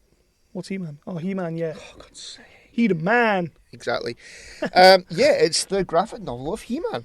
Is Dolph Lundgren in it? No. Courtney Cox? No. Okay. You could say Tom Paris as well. Tom Paris? Who's Tom Paris? He's in the Masters of the Universe movie. Okay. He's Courtney Cox's boyfriend. Okay. That's Tom Paris. Okay. But no, he's not in it. I'll be alright with that. Yeah, so it's the fucking... let it be known, right, okay, that you get facts on this show.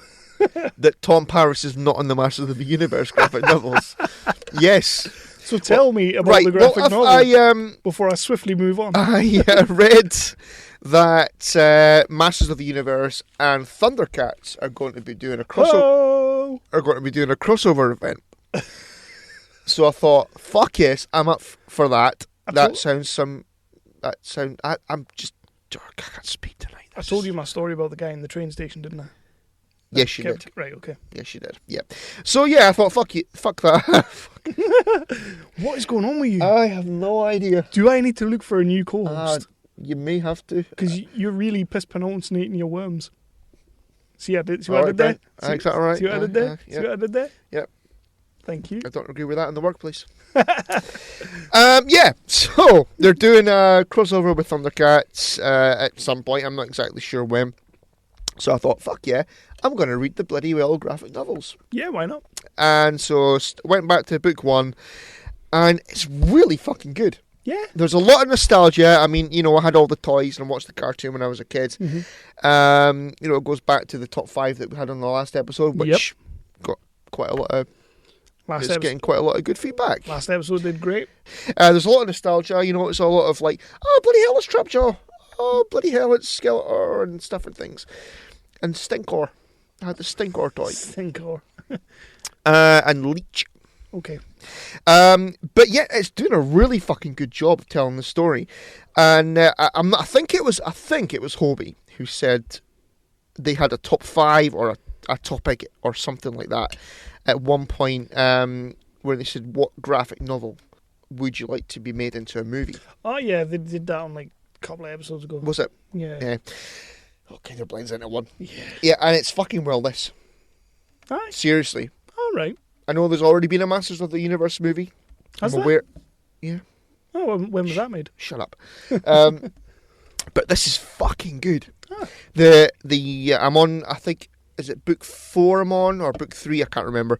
And they've just introduced She-Ra. Okay. Who is He-Man's twin sister, if you're not aware. No, I'm not. Right, so I'll explain it to you. And I'm Please not doing it in a condescending way. Yes, you will. You will pander to me right now. Exactly, yes. Mm-hmm. So they've just introduced She-Ra. From anybody who doesn't know, they did a crossover sort of thing to introduce She-Ra back in the day, called The Secret of the Sword. Ooh. Where He-Man finds out he's got a twin sister, so he goes over to the sort of alternate universe, and he finds out that She-Ra has been brainwashed. She was kidnapped from Etheria when she was a kid, and when she was like an infant, and so she was kidnapped and shit and stuff and things. And the same sort of thing happens in this universe, but they're given more to do. There's like Hordak, for example, who is the big bad in the She-Ra universe. Is a fucking scary motherfucker. You love you some Masters of the Universe, don't you? Fuck yeah. That's awesome. I'm absolutely fucking loving it. There's 5 trades out at the moment, so I've got 2 more to read. I prefer to read proper comics, but yeah, that's fine. Fuck you, it's got drawings in it. If you want to read that, it's got drawn. That sounds awesome, buddy. It is awesome, and fuck you. I don't mean to piss on your chips, but that does sound awesome.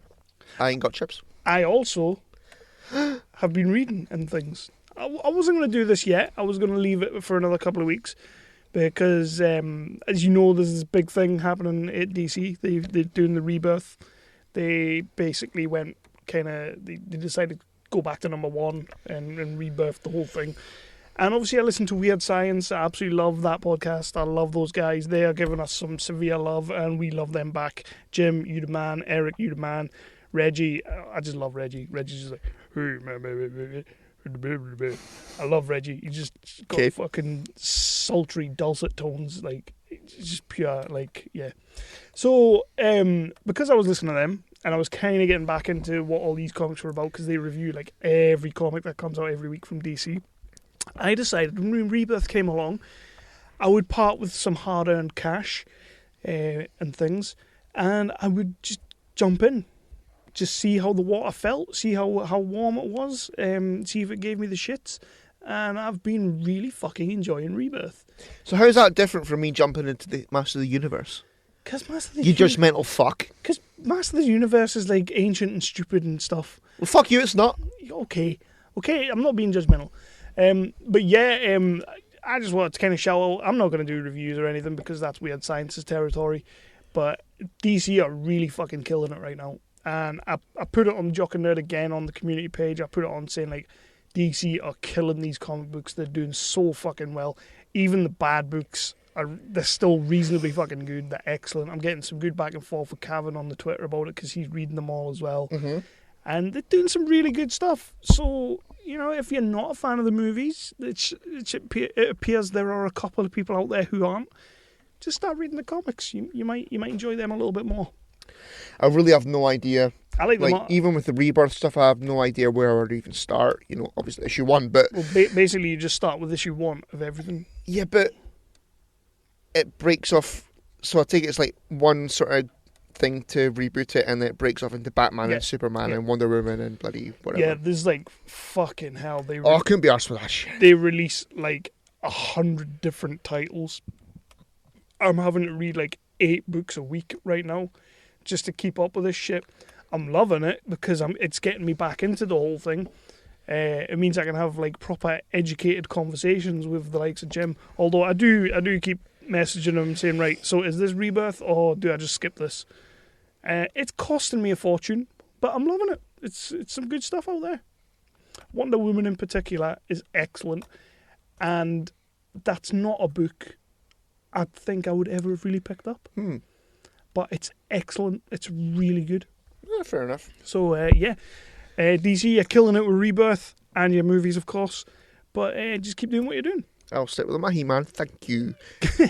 You play another one then. So we will play another one, and I think we bigged up Weird Science quite a bit there. So we will play Brigger's review of Suicide Squad right now. Hello, chaps. This is Jason from the History of Bad Ideas, and Kev, the wonderful Italian man that he is, and Chris, the wonderful Irish potato famine lover, asked me to do a quick review of Suicide Squad, the movie, not the book. The book might have been better. I'm just saying.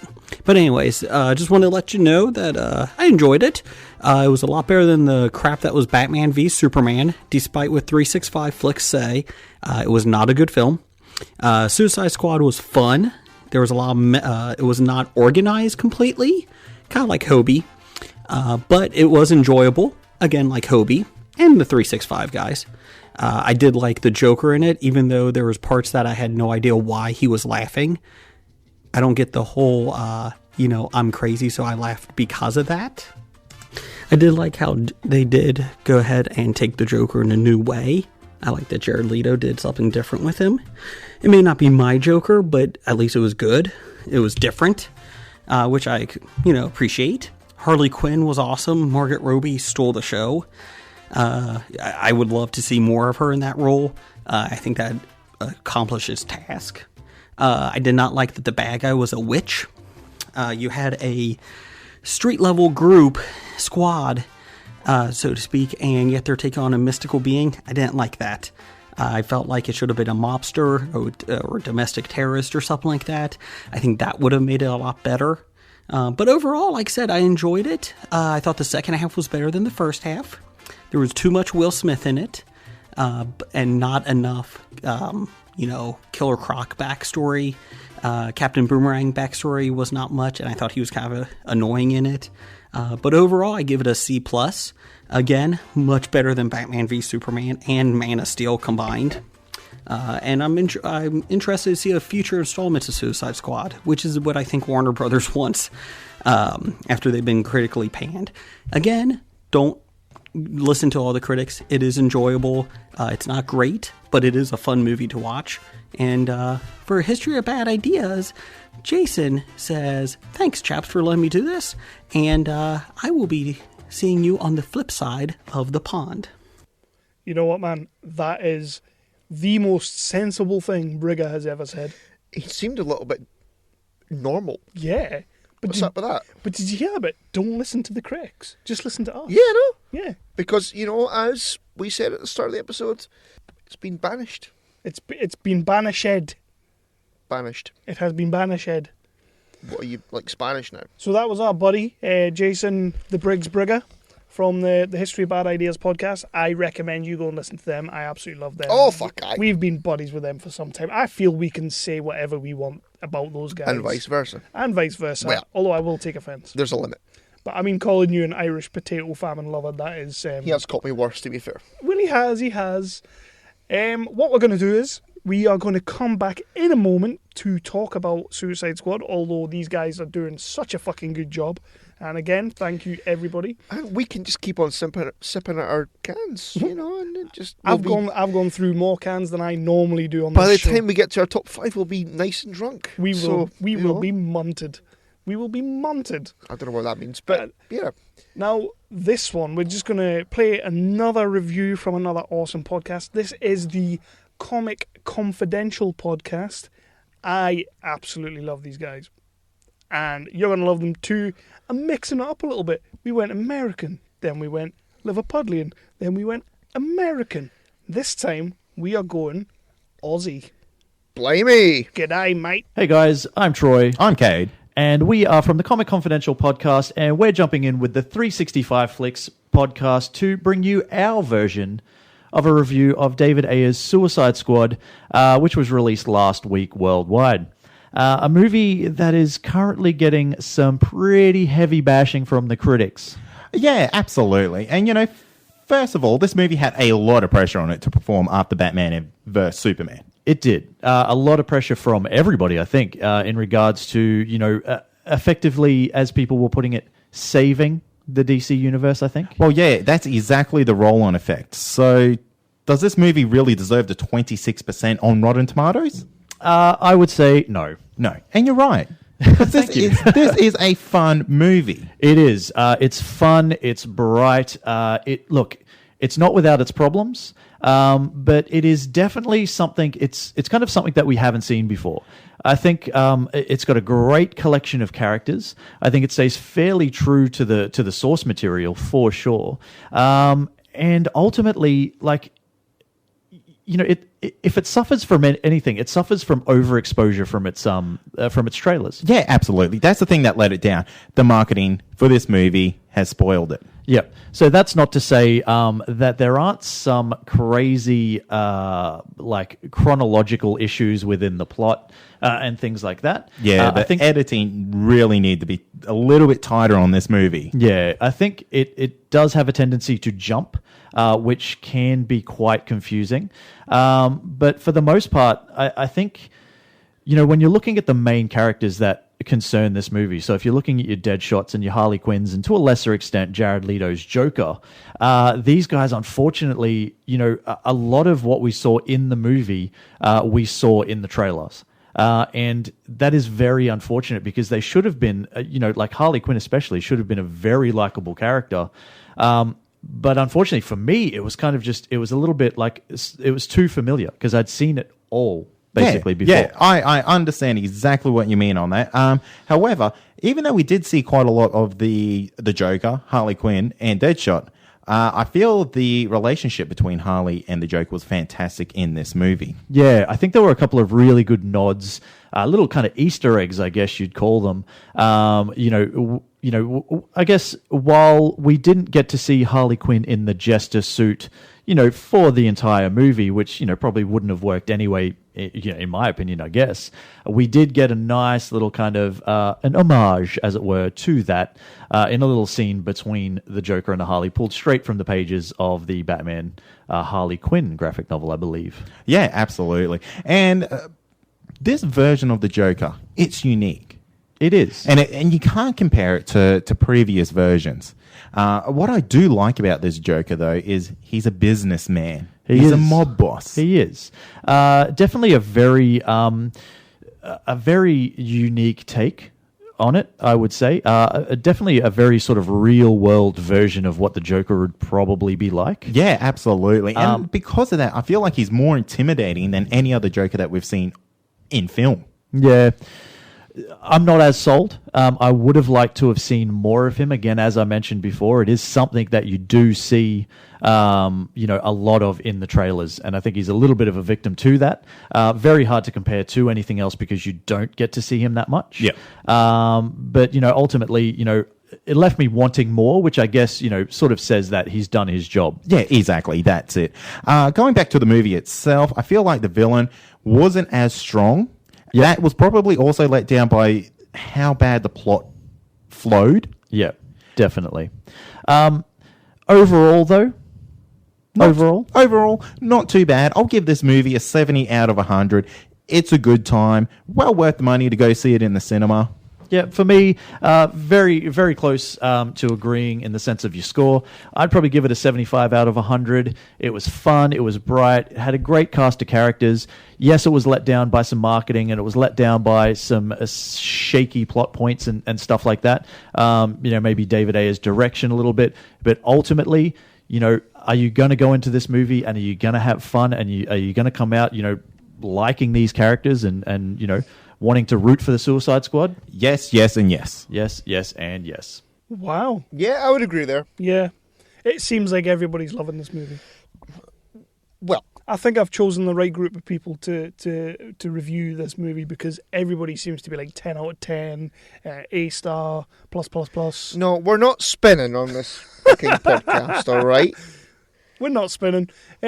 Seriously, again, Comic-Con Confidential. Get yourself onto the Twitters, the Facebook. Check them out. iTunes, they're all over the place. I love these guys. It's nice to listen to some Aussie voices because you know I love an accent. Oh, yeah. It's awesome that all these guys have done this. We've got 2 more left to go, and I'm assuming they're going to be the pick of the bunch because I'm trying to save the best for last. So do you want to talk about Suicide Squad? It kind of feels why not? Kind of feels like we don't need to. We've not really had to do anything to do this episode, have we? I'm kind of feeling a bit sozzled, Yeah. to be fair. You know, I've had a few shots. We've played drinking games every time somebody says Suicide Squad, which is probably why we ask people to send reviews for Suicide Squad. All right. We've been taking a shot, and we are jelly shots. I should have done jelly shots, shouldn't I? No, I had enough of them on Saturday. Okay. Yeah, I agree with what the guys were saying there. You know, I mean, the thing is, I gave it a 6 out of 10 on the instant reaction thing.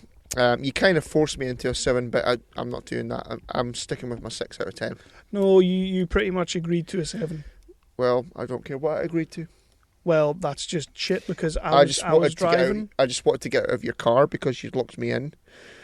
Well, And it was kind of becoming apparent that you weren't going to let me out of the car until Right. I'd said 7 out of 10. And it was starting to feel a little bit rapey. All right, well, that'll get people out of my car So every time. It was either say 7 out of 10 or smash your windows out. That is how I like people to feel when they're in my car, though. Well, mission accomplished. Yeah, I'm still sticking with my C shots. 6 out of 10. I think I loved the characters in it, you know, and I came out of the movie. It was a lot of fun, as we said on the instant reaction. It was a lot of fun. Had a great time watching the movie. I came out with a newfound respect for Will Smith, which you know what, I never saw coming. Margot Robbie, fantastic. I mean, the cast was fantastic, but the reason for me that it's marked down is the big bad. Yeah, you're not a big fan of the big bad, and it seems like that is a crux, that is a problem for a lot of people. Is the big bad is the witchy badness of Enchantress. Okay, she's not fantastic. She's not great. And I keep hearing people saying that they wanted sort of street level bad guys for the Suicide Squad, which I do sort of agree with. But if you don't throw them into some completely fucking radical shit, then what's the point? I have heard a lot of people saying, you know, where was the Flash, where was Batman? They were there. And all that shit. They were cameos. You don't need that. While all this world-ending stuff was going on. But then people have been saying that since Iron Man 2. Well, exactly. You know, Iron Man 3, where was the Avengers when the Mandarin, or whatever you want to call him, were Trevor Slattery. Trevor Slattery, I forgot what his name was. Ole, ole. Shut up. You know what? Don't bring that up. It's a movie. It's a Suicide Squad movie, so you're not going to have. Well, Superman's dead, but you're not going to have Wonder Woman in there. You're not going to have Batman in there in a current, you know, like a linear role. Yeah. Flashbacks are fine, but a linear role. It's a Suicide Squad. Suicide Squad movie. Suicide Squoovy. Fuck a duck. Was you going to say movie? I just want to go home. You'll be going home soon, shut up. It's a Suicide Squad movie. It's not a Batman movie or a Flash movie or a Wonder Woman movie or a fucking Aquaman movie. Yeah, I get it. So they're not going to be in there, so shut up. But they nailed the characters of, you know, the main Suicide Squad. And, you know, Amanda Waller was great and all that kind of thing. Yet, where it fell down for me was the big bad. Yeah, I know. I personally, I didn't have a problem with this movie, with the big bad or the movie. I was so surprised that I came out of this movie thinking, You know, holy hell, Will Smith was great. Joel Kinnaman was great. Jai Courtney. People are actually giving Jai Courtney shit. I know. And what, really? People are. Like, and me and you, we retired on the instant reaction. We retired the name of Jai McCourtney because that's what we kept calling him because he's just a generic turd-faced actor. And Jai Courtney, I'm sorry, as Boomerang was brilliant. I'd be quite happy to watch another movie where Jai Courtney's like the main kind of, well, steady on. But yeah, I'd be quite happy to see, you know, if they want to make a Die Hard 6 with Jai Courtney. Oh, no, come on now. You crossed the line there, son. Come on now. But I'm on board with it. Like, I thought Boomerang was brilliant. Okay, we didn't really get a backstory to him, but we got a nifty little flash scene out of him, so I was happy with that. Ezra was there. Batman came down to take out Deadshot. I loved that. This movie it's an origin story wrapped in an origin story with 6 or 7 other origin stories going on. Everybody keeps saying that the plot is very thin. It doesn't need a plot. It just needs to be like The Raid. It just needs to be, right, this is your team. Get them to that. That's what it is. Get them to the building. Give us the twist that it's actually Amanda Waller. She's still going to make them do what she wants them to do. Yeah, I mean, I would agree with you there, Kev. You know, you don't need an intricate plot to the movie. They've got to get there to this building. They've got to fight their way there. That's what they do. Yes. Not for 1 second did I go into this movie thinking I am about to watch The Usual Suspects. Not for 1 second. I thought I was going to go into this movie. There's going to be lots of action. There's going to be bits of comedy. It's going to be dark, gritty, realistic because it's DC. We're going to have a couple of cameos in there somewhere. Margot Robbie's going to steal the show. Wasn't expecting Jai Courtney, Joel Kinnaman, Jay Hernandez. I love Jay Hernandez as an actor. He is an awesome actor. Diablo was probably the one character I didn't know dick about, and I went into that movie thinking that's the one character I'm not going to care about because all he does is fire. And I came out thinking, shit. He was cool. Yeah. Diablo, he steals, for me, apart from Margot steals the movie, but Diablo, 100%, I was on board with that character. Again, I want to see more of him. Chances are we won't, you know, spoilers.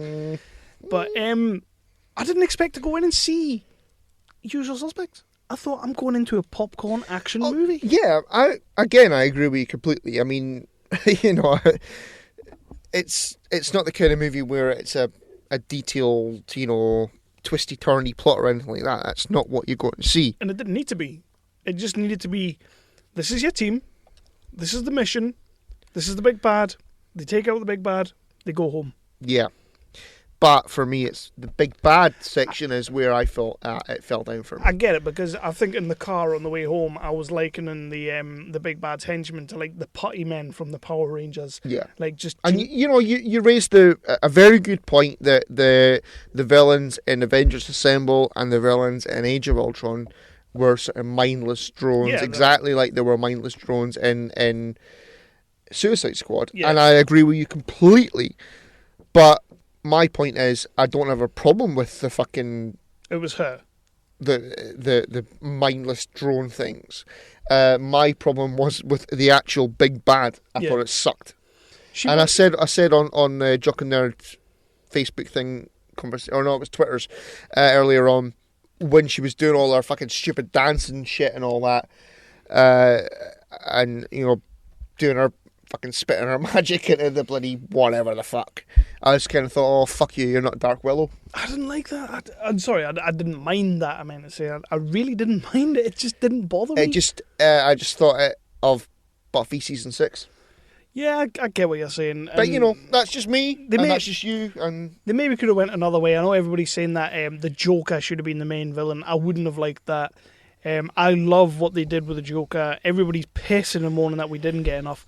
I think we didn't get enough, but I wouldn't have wanted much more. This is a great entry for the Joker. Exactly. I think you need to not shoot your load with the Joker too quickly because, you know, we're not going to give any spoilers of how the movie ended. No. But, you know, it's possible for at some point at some stage that the Joker could appear in a Batman movie, that perhaps... Possibility of a Harley and Joker movie. That would be pretty badass. I'd be happy with that. That would be. But, I mean, we said in the instant review, I said that I liked what Jared Leto did with the Joker. It's a completely different version of him that I've never seen. Apparently there is a version like that in the comic books, which is all fine, but I haven't seen that on the screen yet. I loved this completely different take. It wasn't Jack Nick. It wasn't Heath Ledger. It was so completely left field for me, because when he first comes on the screen, I'm sat there thinking, what the fuck is this? What is he doing? And I thought to myself, I'm going to hate this. But you just knew that he was going to throw it out of the park like that. Yeah, There's no way he was going to try and be Heath Ledger or Jack Nick. It's Jared Leto. Or bloody, any of the previous ones. Leto's a phenomenal actor, and he brings it every fucking time. And he turned me round within the first couple of minutes. Like, he came on screen, he was doing his gangster thing, and I know what people are saying, he says random things at random times. That's the Joker. He's a bit chaotic, he's mental, he's not right in the head. So he was saying random things at random times, like hunka man and all this. He was saying random, like, what is he saying that for? So for about 2 to 3 minutes of that first scene when you meet him in the nightclub, I'm thinking, fuck this. Like, this, I'm tapping out here. Like, I actually love that. I thought I was tapping out, and then he completely, within a second, pulled me straight back in. And it's Jared Leto. However, I'm going to reserve opinion on the Joker right now until we get... I think that's probably one of the main things that we agreed on when we did the instant reaction is it's too soon even to form an opinion on him as the Joker, because we didn't see enough of him. And I've spoken to a couple of guys on Twitter. There's a guy called Andrew in Belfast on Twitter. I'm assuming he's Irish. And that would make sense. He pretty much said exactly the same thing. It's too early to tell on Jared Leto's Joker. Even as we were walking to the car, we were kind of shooting the shit with Paul and other Paul. 2 Pauls. Yep, two Pauls. My 2 Pauls. Yep. They were sort of saying, like Jared Leto, like, what did you think of him? And I think we both sort of said the same thing, whereas I'm not going to form an opinion yet. Yeah. It's a hard because one I don't to think do. it's fair to form an opinion of him. And maybe if David Ayer releases a big extended cut, we may be able to say, you know what, he's fucking awesome. Yeah. Or, you know what, they're going the wrong way with the Joker. I think it's going to be the first one. I hope that isn't going to be DC's pattern where they release a theatrical cut and then a bloody half-hour longer director's cut. I think when people start being a little bit less whiny about the movies, that's when they'll start, being a little bit more risky with it. Yeah, maybe. Because I think people are going into these movies... But then it's a double-edged sword with that one, because if you don't, again, from what I said before, if you don't let the director release the movie that he wanted to make, then you're going to open yourself up to people being whiny about it. Yeah, there's not really a great deal else we can say. Not really. So we'll let someone else do the work for us. What we're going to do is we're going to jump on to one of our favourite podcasts. They've been around with us for a long time. We absolutely love these guys. We give them shit. They give us shit. It's a back and forth. We love it. I hope they love it. I hope they're not just like putting up with us, to be honest. But this is a review that I am most scared to play, if I'm honest with you. It is from The Jock and Nerd. We did a big crossover ways back. Christ, you know what's coming on for a year? What, since we did that? Well, because we talked about Halloween movies. Oh, damn. And it's now middle of August. So. We need to make that happen again. It would be nice to get it done again. Yeah. I think if you want to check out our episode with them on their feed, it was episode 52. Because I remember it being like the new 52 DC thing. It made me smile. And our episode, well, I can't remember what episode that was, but it was the Mac and Me episode. So just look for that. We had a blast recording that. And from what I'm aware, Ruggs is on this. The Jock and Nerd Podcast. Jock and Nerd. Hey, what's up, Kevin and Chris and 365 listeners? This is Imran, Anthony, and Rugboy from the Jock and Nerd Podcast coming at you. Say hi, fellas. How's it going, guys? What's up, English people? Good Earth to you, UK. We're going to give you quick thoughts on the Suicide Squad as requested by our doppelcasters over in Northumberland. And we're not going to keep you long. Anthony, why don't you start? Give us some bullet points. What didn't you like? What did you like? Go. I'll go with what I liked first. Alrighty. Will Smith as Deadshot was, I thought, really good. Margot Robbie as Harley Quinn was fantastic in my opinion, and Viola Davis as Amanda Waller was pretty good as well. So the acting was very good in my opinion. What I didn't like, really weak villain, really weirdly edited film, and I would go with almost the film was trying too hard with some of its music choices to be the next kind of Guardians-esque film. So overall, script and plot not good, but acting was pretty decent. Jocktastic. Right on. I will say that at this point, Warner Brothers has beaten me down so much that all I wanted was to have fun at a goddamn superhero movie that you're showing me. And you know what? I had a good time. So I got to say the movie was fun. The cast and characters definitely saved it. You could tell they were having a blast. I was having a blast with my lowered expectations. And I just love the potential for these characters now and this idea to exist in the universe.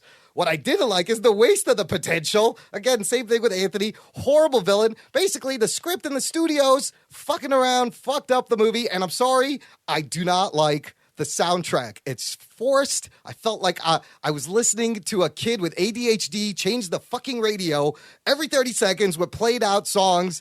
It worked in moments, but it was just thrown together. But overall, I had a good time. So for me, right there, the movie was a success. Rugboy, your turn.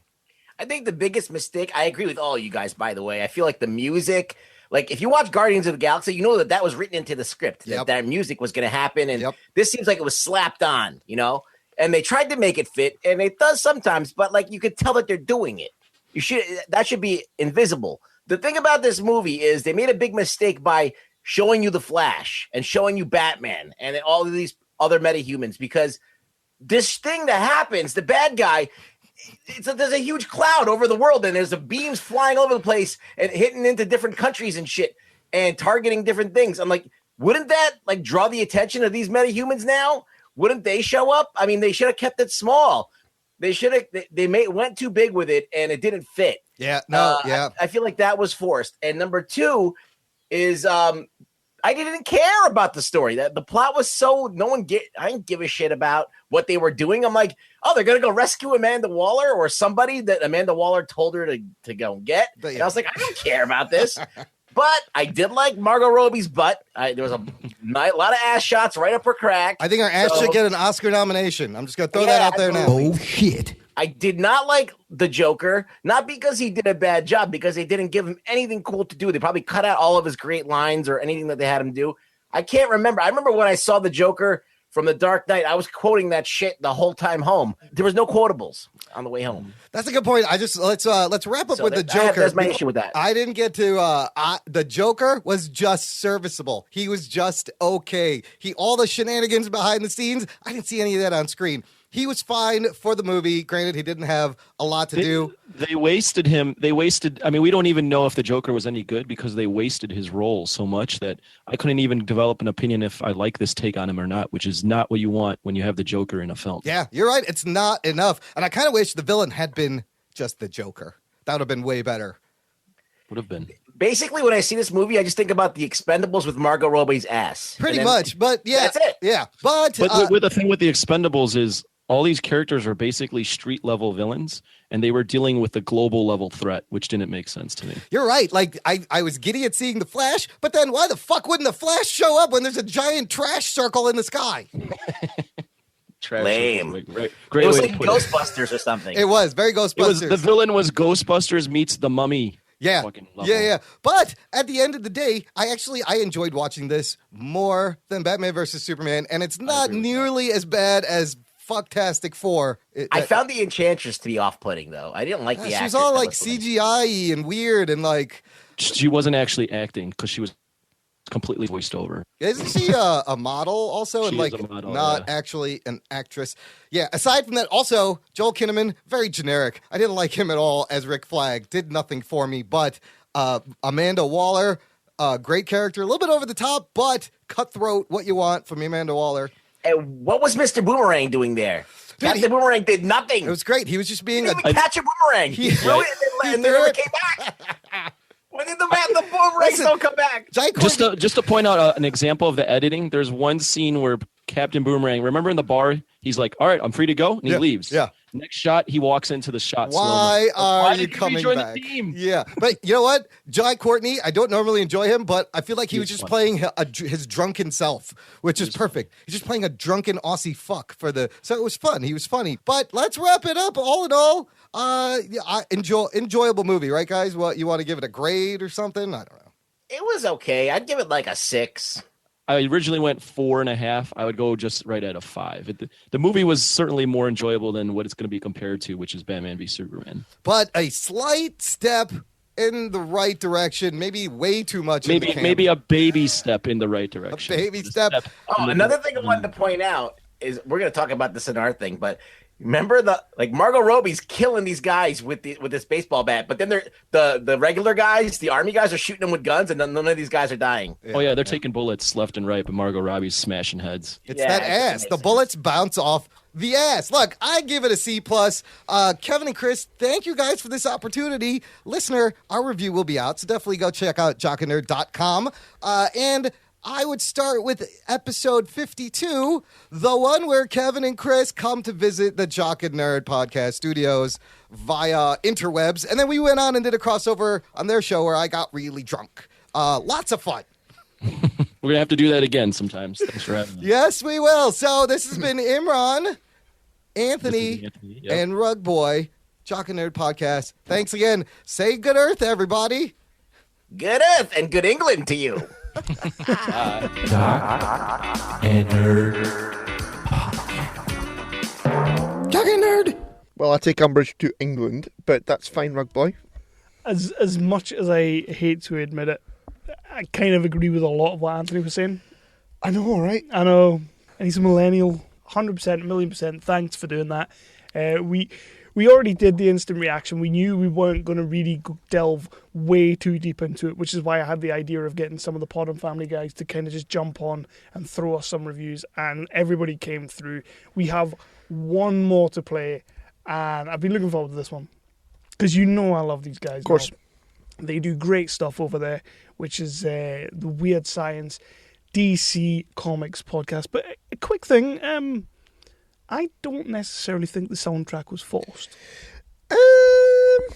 However, I do agree with the kid with ADHD playing with the radio. And Expendables bit Margot Robbie's ass. Yep. You know what it is? You know what it is? Rug Boy just comes out with some of the best one-liners you've ever heard. That was amazing. But thank you, Jock and Nerd and Rug Boy. For doing that. I mean, as Kev said, we give you shit and you give us shit. But we love you guys, and we definitely need to do another crossover. Let's not leave it another 52. Do you think? And we're going to move on to the Weird Science DC Comics podcast review. I believe it's only Jim who did it, which amazes me because it's 10 minutes long. But you know what it is? Like, I sent out the message to everybody, and I was like, you know what, 3 or 4 minutes, that would be cool. I knew fine well. Their podcast is an 8-hour podcast. It's like 7.5 hours on a good day. So I knew we were going to be getting like a 1-hour review out of it. And he came back with 10 minutes. We could have had a power nap. We will have a power nap during this one. You said you needed a toilet. So I do need a toilet. When we come back, we will be playing our interview. Mm-hmm. Courtney Daniels, producer, actress, co-founder, founder of the Busted Buggy. We've had a few drinks now. Yeah. Busted Buggy Entertainment. I suggest you have a listen. We had an absolute blast recording this. She was such a nice woman. She was amazing, and she was interesting as hell, and she really was. And everything we're we talk so about, grateful for her for coming on to the show. 100,000,000%. Have a look at everything she talks about. There's a few future little segments in there, little things that we're going to do during the interview. She kind of talked us into getting absolutely. By the way, guys, the girls came on and done a review last episode. Not the instant take, the last one. And Ruby is very pissed off that you have not given her any ideas for movies. So, get your act together. I thought you meant me. No, not you. Oh. And get your act together and give us some movies for the girls to watch. Well, they've got the next one. Listen to the aye. So when we come back, it'll be the interview with Courtney Daniels. Everybody should enjoy that. It is brilliant. And then we will be doing our top 5 leading ladies. But for now, listen to my new best friend from America, Jim Werner. Yaha. Hello, love. This is Jim from the Weird Science DC Comics podcast and WeirdScienceDCComics.com website, and I'm here with my son, Rafe, to talk about the Suicide Squad movie, which we just saw this past weekend. Say hello, Rafe. Hello. And what do you think about the movie, just in general? I didn't really like it. You didn't? Mm-mm. Well, I know that a lot of people aren't enjoying the movie, and one of the big things that people are saying is which they like better, this or Batman versus Superman. Which did you like better? Batman versus Superman. Really? I liked the Suicide Squad better. I did. And that's not exactly, it's almost a backhanded compliment because it's not a perfect movie. I'm not going to tell you that. I will tell you, though, that I had fun watching it, and I enjoyed it. And one of the big reasons is I am a sucker for origin stories. That's the thing I like in movies. And this, you get it in spades, as they say. They say that down at the malt shop, spades. Right? Don't they say that in school? No. They go up to you and say, man, you're looking good in spades. No, I don't think I've ever heard don't. Okay. What do they say in school? A lot of cursing. A lot of cursing? Well, then they'd like our podcast. But yeah, I like an origin story, and this movie has a lot because you first get the origin story of the team, the Suicide Squad, and you also get individual I didn't like origin stories. Well, I did, and you're wrong. And one of the things that I really, going in, I was worried. I was worried about Will Smith. When Will Smith was first announced as Deadshot, it worried me because I thought it was going to be the Will Smith show. And I know that the guys on 365 Flicks, Kevin and Chris, I know they felt the same way. And when I heard them, I agreed fully with them and then realized that they were smart guys because they agreed with me. But coming out of the movie, after watching this movie, I actually wanted more Will Smith. I liked him so much. I thought that he played the role very subtly. It was more of a tired Deadshot. Actually, to me, if Deadshot did not have a daughter, I think he would have put a bullet in his own head, or he would have just been suicide by neck bomb. He would have just went off and done that.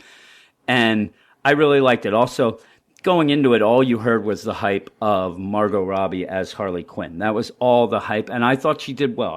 I think she was okay, but really, playing Harley Quinn, to me, the only thing you have to watch out for is overplaying it, which she didn't do, but she didn't impress me as much as Will Smith. I wanted more Will Smith. In fact, I would like a Deadshot movie now after that, and I never would have said that either about Deadshot himself or a Will Smith Deadshot, but I liked it. But other characters, you liked El Diablo. I did.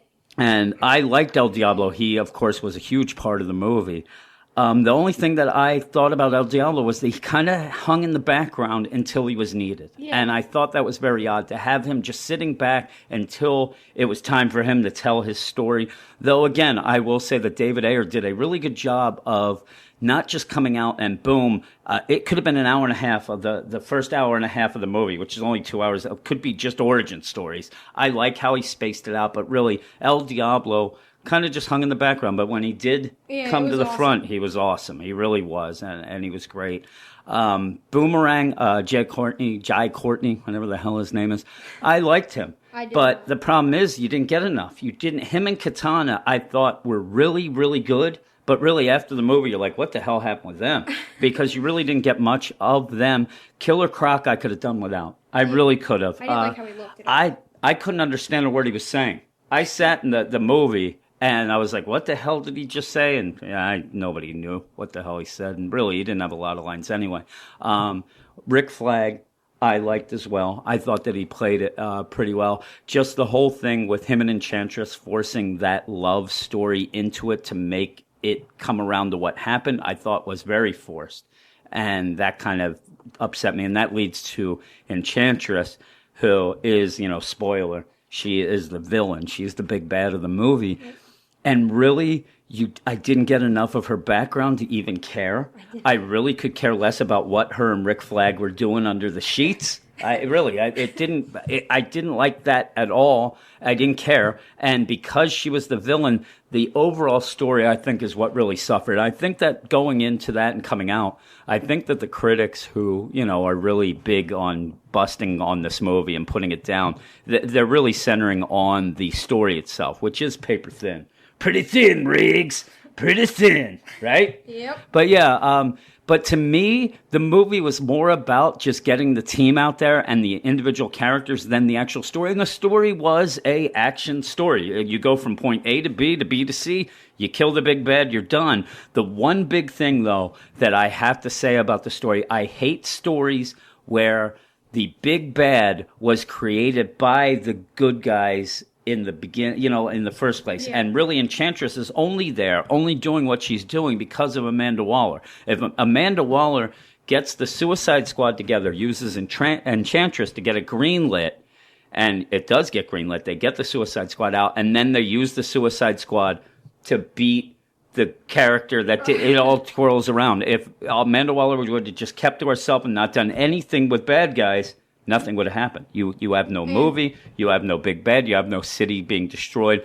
And I don't know, because of that kind of did take a couple points off of what I would score it. Amanda Waller herself, though, was awesome. And in fact, after seeing the movie, I read the Suicide Squad comic book, because on our site and podcast, we deal all with comic books. And now that Viola Davis, that's whose voice I hear as Amanda Waller. It always might be now. I thought she was awesome. She's not very likable. She's a bitch, right? She's a real bitch who she's going to get her way, and it doesn't matter what, she's going to get what she wants. But yeah, the movie itself, and at the end, I had some fun watching it. I was glad that I saw it. It is a combination of Escape from New York and Ghostbusters, but not Escape from LA and Ghostbusters 2, because if it was that, it'd be a disaster, right? But yeah, I enjoyed it. I would say that if you enjoy the comic book, if you enjoy any of the versions of Suicide Squad in the comics, I think that you should go and see it. At least get it when it comes out on Blu-ray. I like it enough. I'm not a guy on our podcast, Eric, who does the podcast with me, busts on me all the time for me not having seen a lot of movies. I'll actually watch this again when it comes out on Blu-ray, and we'll watch it. I think it was really good. I do think there's a lot of scenes that were left on the cutting room floor that they're going to have an extended version, the ultimate version. I think it'll be even better. Oh, you know what? I forgot to mention one big thing. I really like Jared Leto as the Joker. Oh, yeah. I thought he was really good as the Joker. I think that it's more of an updated version of like a Heath Ledger Joker from The Dark Knight. I thought he did really well. I don't think he needed to be in this movie. Every time he came on the screen, I liked what was going on, but it threw me out of the story of the Suicide Squad. And in fact, the whole time he's in the movie, he is trying desperately to get Harley Quinn from the Suicide Squad. And since she was something I was enjoying in the Suicide Squad team, I didn't want him to succeed. I'm like, no, don't take her. I'm enjoying what she's doing here. But Jared Leto did pretty good. But yeah, overall, story was pretty weak, but it is just an action movie story. And this movie was not about the story. It was about getting the team together and learning the characters. I'm sure that it's going to do well enough. It seems to be doing well already. Hopefully it doesn't fall off the face of the earth so that they get to do another movie and it's more of a story-based movie now that we know the characters. And poor Slipknot. That poor Slipknot. He was only there to tell them, to show everybody what the neck bombs do. You were looking at me. You didn't even remember who Slipknot was. Hey, quote unquote, he climbs things. Next thing, he's climbing a wall with his head blown off. But yeah, that's it. I'd like to thank the 365 guys, Kev and Chris, for letting us do this. Now, me and Rafe are off to the buffet. Mm-hmm. We're going to eat some food. Also, you know what I also liked about the movie, Rafe? I liked that we weren't in England, so I could get actual snacks. The last time I saw a movie in England, the snacks were caramel corn and freaking hard-boiled eggs. Who eats a hard-boiled egg at a movie. That's ridiculous. And it was a triple feature. It was the Star Wars. It was the Star Wars original trilogy. Now, that dates it a little, and maybe they've updated their snacks since. But I remember A New Hope ended. I started eating hard-boiled eggs. The people had to run from me. The middle of Empire Strikes Back, when they hit Bespin, I am making my own Cloud City in my pants. I'm telling you, I had the worst gas. And then, of course, Empire Strikes Back ends. I eat more hard-boiled eggs. I was going to town on hard-boiled eggs and caramel corn. I think I missed half of Return of the Jedi. I may have cracked my pants. But, hey, that's that. But, yeah, thanks a lot, guys, for having us, and we'll talk to you later. Jim likes to share things. Jim, when the hell were you listening in the UK? It was a long time ago. Yeah. He loves sharing things. Like I have been a victim, well, not a victim, I've been privy to some Twitter direct messages that were meant for other people, and it was like, oh, so that's the kind of friendship we have now. Yeah, apparently he has like explosive diarrhea quite a lot. Who doesn't? So that's Weird Science, DC Comics. They are amazing. I want to thank everybody who sent in those little reviews for us. You're all top-notch in my book. Absolutely. And everybody who listens to us, the millions, because we haven't done that yet. That's the new thing? Yeah, that's the new thing. Rate, review, subscribe to all of these guys, and us, of course, because, we brought them all together, like the classy sumbitches we are. And so enjoy the interview that we had with Courtney. Mm-hmm. She was amazing, and we will come back at the end to finish off with our top 5. This is going to be like a 4-hour podcast. It'll be fine. Nobody'll care. It'll be fine. I honestly think Jim is going to think we're stepping on his toes. Like trying to break the Weird Science comic record. No, their recording's like a whole day at work. Yeah, okay. Well, yeah. I mean, I do listen to them all day at work. Yeah. So, yeah, it is a whole day at work. So, yeah, interview in process. Okay, so tonight we are joined by Courtney Daniels. Courtney is an actor and independent filmmaker, and also the founder of Busted Buggy Entertainment. Courtney, welcome to the 365 Flicks podcast. Yeah, welcome. Thanks for having me. It's awesome having you. It is. It certainly is. Yeah, I was really, really chuffed. I don't know if you know the word chuffed in California, do you? Pleased when Emily sent me the email last week. So yeah, welcome to 365. Thank you. And it's right up our street, because when we've been trying to do this, we've been trying to sort of speak to like local people done well. We like to try and speak to the more independent market. We would rather try and get someone like you guys out than go for the big boys. I'm not saying you're not a big boy, but probably just insulted our guest there. No, I'm thrilled to be here, so that works. but you know what I mean. Yes, definitely. Especially when I looked into the Rescue Dogs movie. That's right up my street. I said that to Emily as well. But to start off with, the Busted Buggy, it's your production company. It's your thing. How did it come about, and what happened there? Well, I was an actor trying to get jobs. And I think a big part of acting is sitting around waiting for the phone to ring. And that wasn't a position that I really enjoyed. And I wanted to be able to tell so many stories. And as just an actor, you can't. You're kind of taking what's available. So by being able to start the company and being a producer, I was able to tell stories that interested me. And lots of stories that maybe didn't even feature me, but that they were an incredible story that I thought really should be told. So that was a big motivation for me, was if getting the company going, I could create more opportunities, not only for myself, but for others, and great storytelling. Busted Buggy, the name. Yeah. Because when it came through and I saw Busted Buggy Entertainment, I was like, busted what? Where did this come from? Well, my grandparents had property up north in Arizona, and when you're turning 16 or even close to 16, I was 12, I really always wanted to drive, and I thought, this is Forest Service land, of course I can. That's not the law, but my grandparents had this old Jeep, And whenever they wanted to avoid just saying no, it was, well, the buggy's busted. I mean, every time that was convenient for them, I'd be like, I could go down to 7-Eleven and I'd bring you the paper. The buggy's busted. Of course, he could start it up 20 minutes later and it was not busted, but that was just this running joke. So it was really nostalgic for me. And it seemed to really go hand in hand with the entertainment industry as well. You're constantly running about half full, really, because you're doing everything all the time. It's just like when you read it, when you see it straight away, you kind of know there's a personal story behind that, and that's what we want to get to the bones of. So, well, yeah, that's what we like. Definitely. So we were looking at a little bit about you on the website and what have you earlier on, Courtney. So you studied in the UK, didn't you? I did. I went to the British American Academy of Dramatic Arts in Oxford, actually, where they. It was at Balliol. I know I'm saying that slightly wrong, but where they filmed Harry Potter. So, of course, it was incredible because it's like the oldest college. Like it was in the 1100s, and I had no idea there wasn't air conditioning. So my dorm was sat right on like the street where the bus stop was and the cemetery.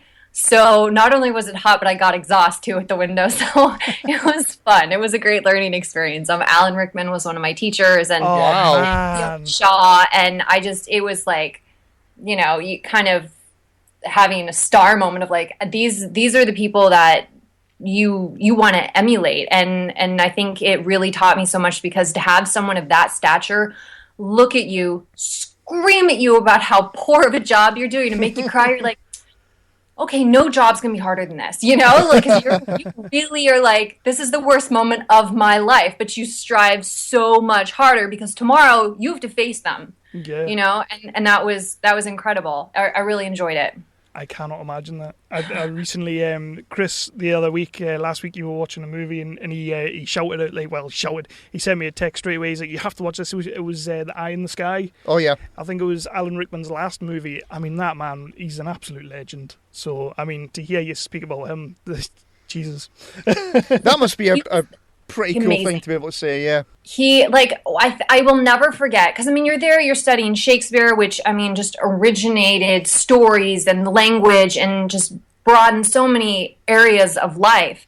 But to have him, sit there and be like, because he had played so many kind of bad, evil characters that, that was definitely a question of how do you kind of justify that? And he literally looks at you dead in the face and he's just like, they don't think they're bad. Yeah. They think that they are a real person who has real goals and motivations. They're just willing to do anything to accomplish it. And of course, you think when you hear that, you're like, well, I should have thought of that. But this is this aha moment, and I will never forget what he was wearing. Just looking at me with this response, I mean, it did. It changed my perspective on characters across the board. That's incredible.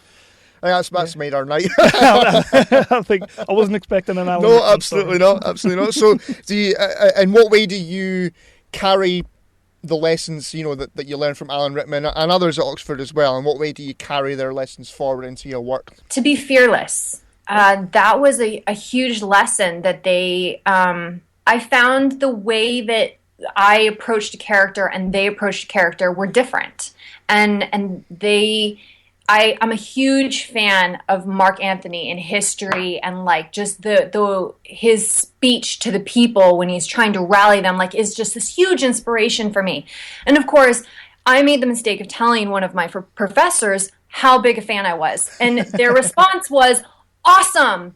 At lunch in the quad, you're going to be doing that in front of everybody." Oh. Well, like in 20 minutes, and I'm not a guy. And I'm not memorized, and I had this list in my mind of this is not going to go well. But his view was get up there on this little knob on the hill, and everyone's out. All my peers are out there, spread out, and I'm thinking it's like the first week, and I'm like, well, I'm going to eat alone for the rest of my life. You have this moment.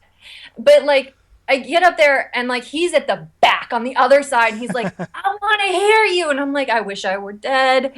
And you just go for it. And, within a few minutes, it's like, I'm so into this speech. I'm nearly in tears. And, this is so emotional. And it really, said, forget all of the stuff. that gets in the way. This is a character that you have to bring everything to 100%, and you can't come halfway because you're embarrassed or this is awkward for you or you don't agree with this character's point of view. They are a living, breathing person in their own way, and you have to take that on. And you go as far as you can, and then you put on the actual wardrobe, and then you're like, oh, okay. Like this, I get it, because you're feeling them out, because you can't put on a jacket and be like, well, it's 3 sizes too big for me. Mm-hmm. No, you have to put it on and be like, this is me. This is how it fits me.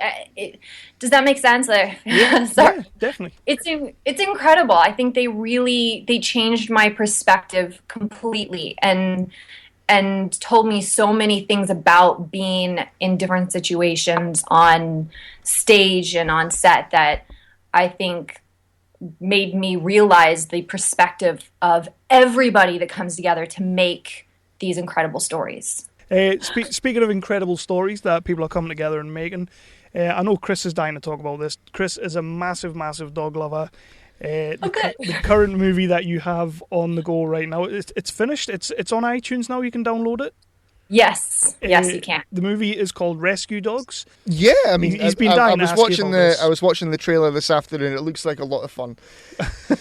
So this is your baby, isn't it? This movie is very much your baby. So how did the concept come about? Because I love the concept of this movie. So the writer Jordan Rawlings is amazing. I can't say enough incredible things about him. So he had written the story, and then I knew the director, and he was like, well, I really want to work with you. And then he kind of calls me up and he's like, you have pets.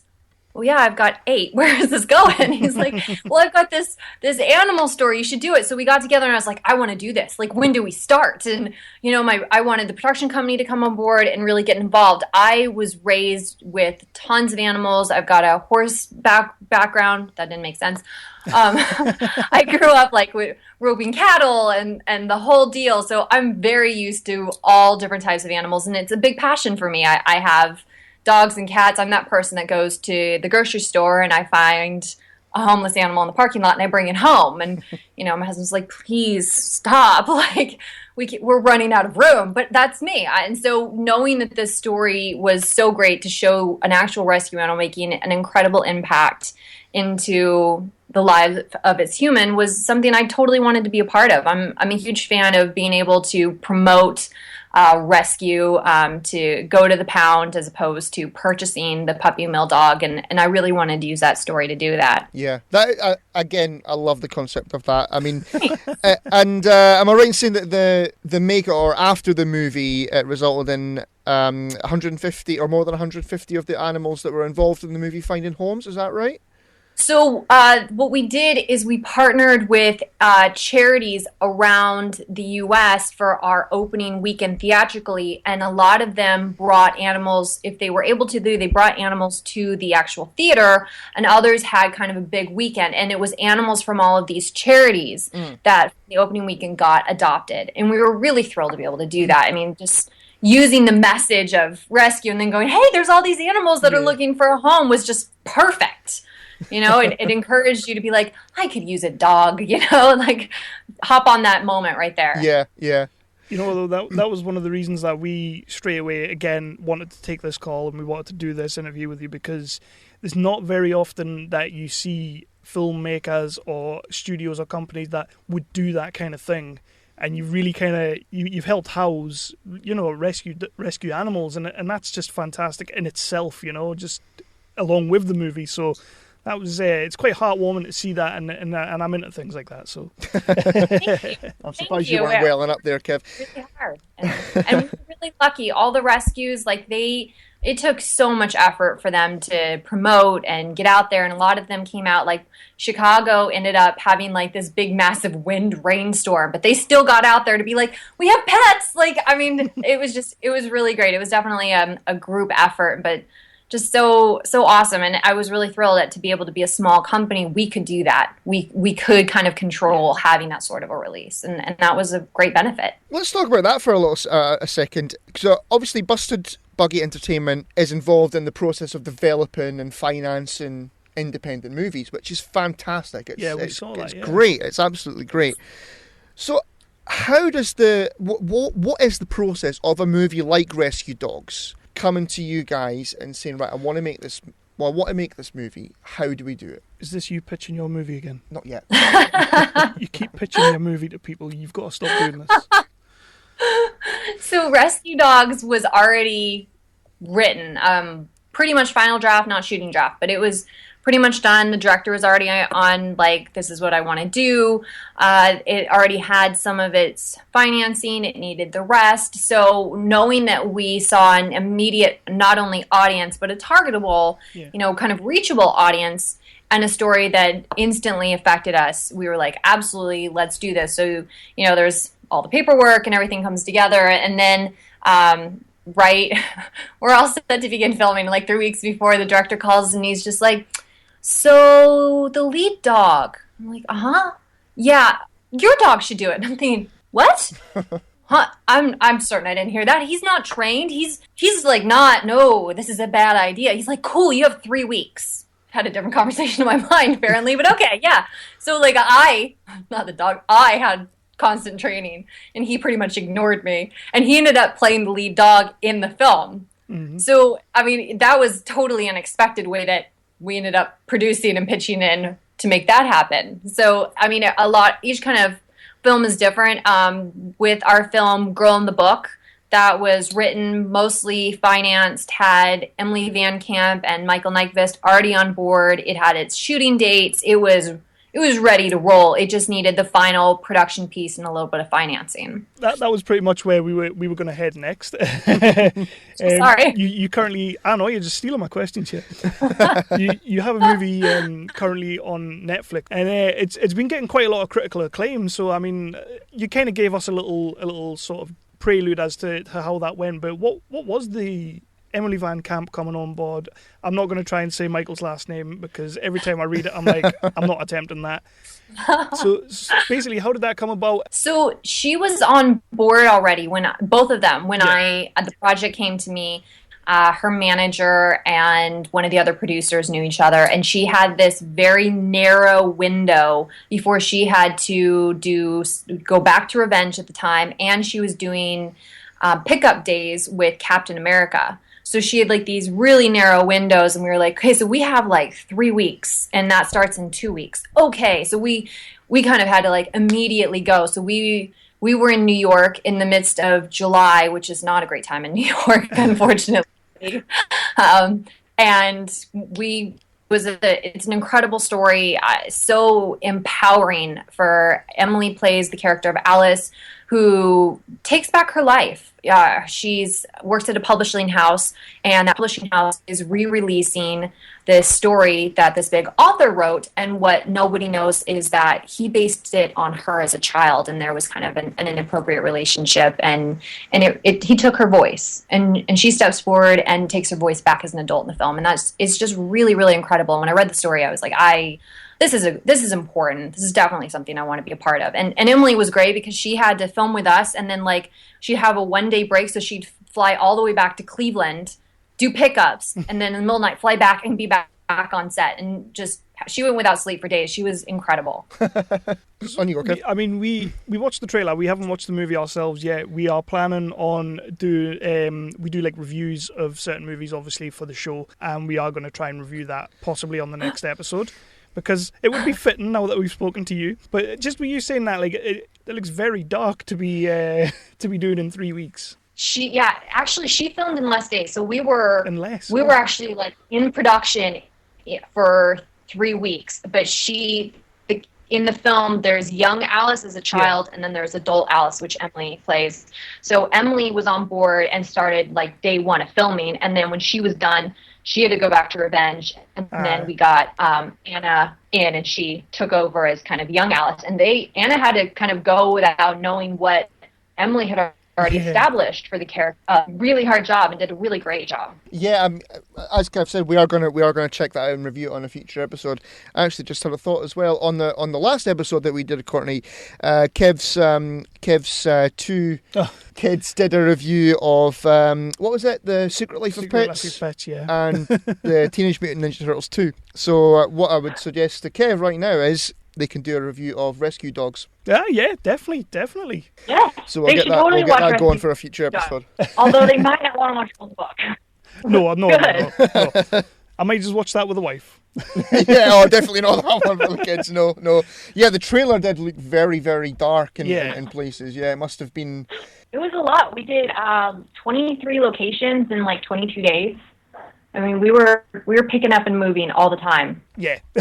So you must have been absolutely exhausted by the end of filming that movie then. It was but at the same time, you're so energized because you're so excited. Like I was just like, oh, I can't wait till we film this scene, and tomorrow we're filming this scene, and you're all over. And it definitely, we had challenges. We filmed in some not so great areas of New York and had some, we're not going to film here, we have to leave.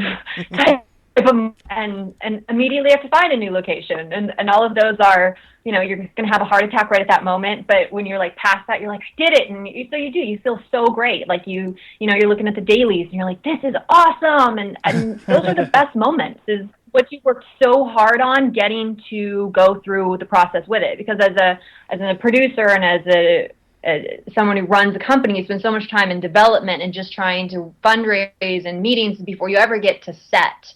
That's such a minute part of it, which as an actor, I'm like, but that's all I want my time to be. But as a producer, you have to be realistic and know that there's so much other detail that to make that happen, you have to do. So that was great. I enjoyed every moment I was there. Yeah. That must be interesting as well, as not just being an actress, all of the ins and outs of from the planning stage to the funding stage to the actual shooting of the movie. That must be great to know all of those different aspects of making a movie. I think it has definitely made me grow and be even more respectful of everyone's hard work. Because as an actor, you come on set and you're like, well, I'm the character. And you don't realize that maybe someone has lived with these characters and written these characters and fought for these characters and tried to fundraise for these characters for 2 years, 3 years, maybe longer.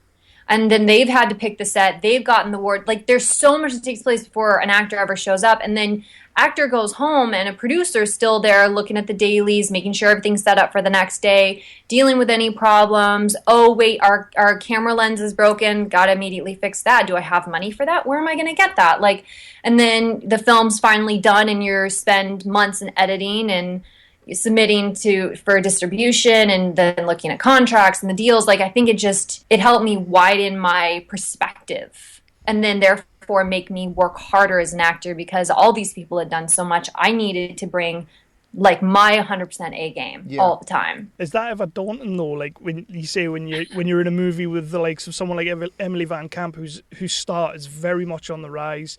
Michael, again, I'm not going to say his last name, but Michael, as soon as I saw him in the trailer, I'm sitting there thinking I've seen him in like 100 different things.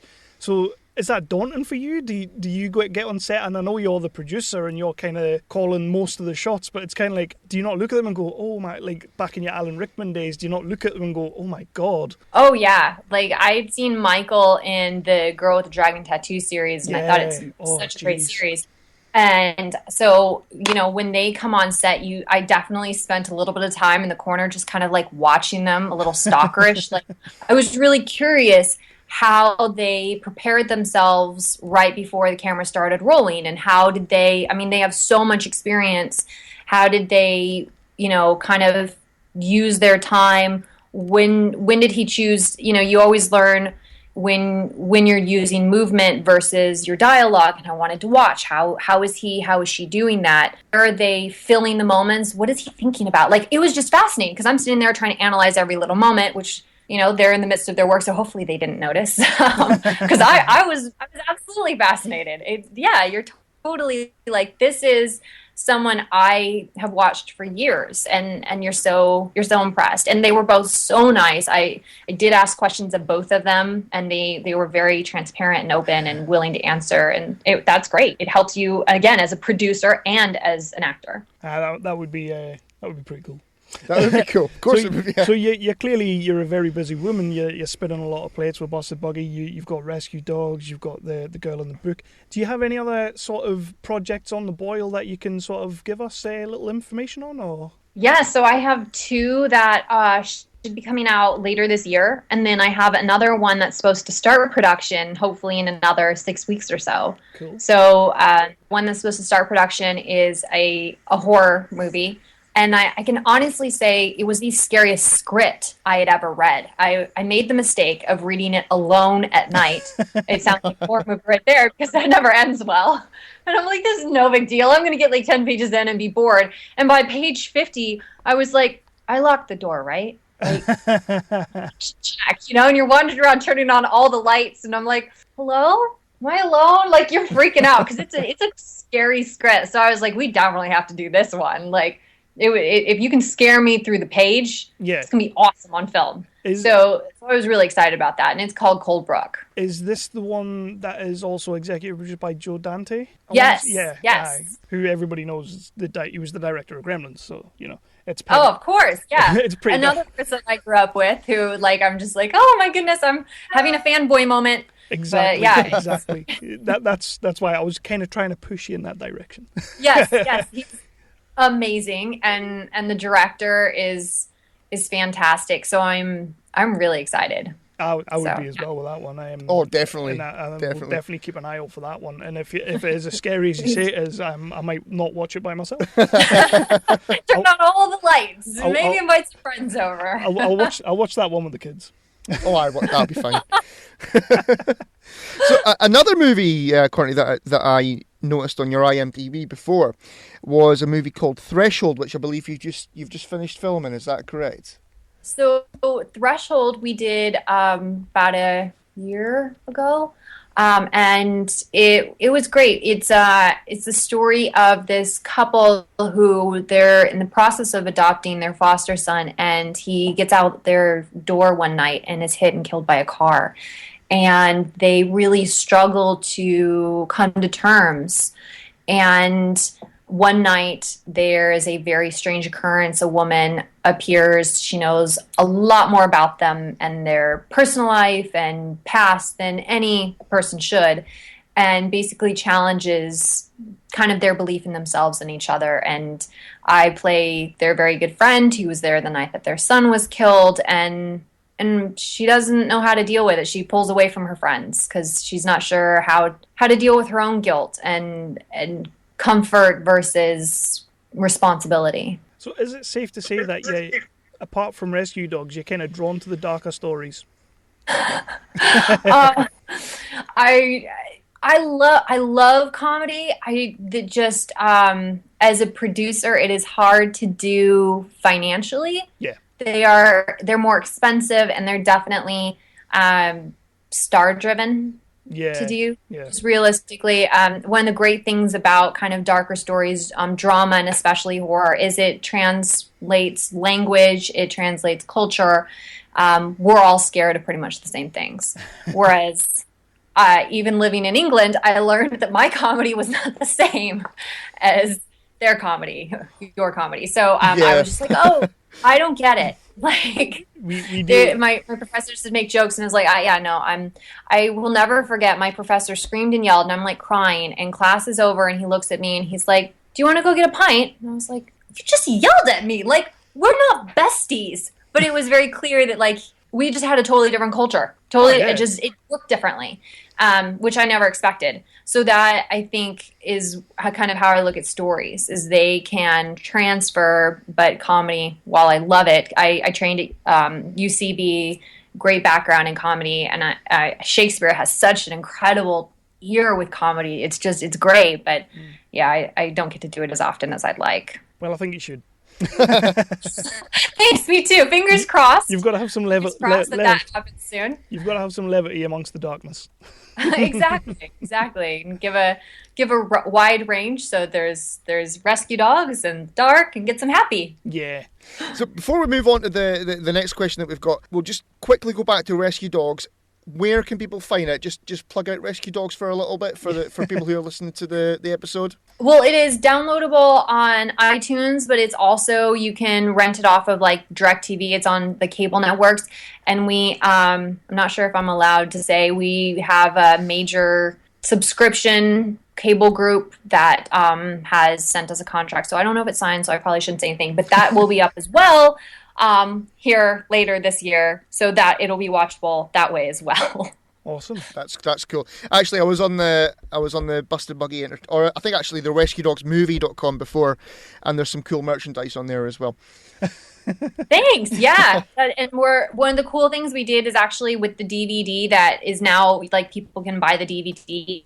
I feel so weird saying DVD because I know like Blu-rays become so popular, but it's a DVD. But inside is the decal. I don't know if you've seen it, but you can put it outside your front door and it says like, please rescue my dog or my cat or my parrot. They're still inside in case there's a fire or something like that. Like I have those at like every entrance of my house. So I was like, we need to have those. And some of the characters say the cutest little statements.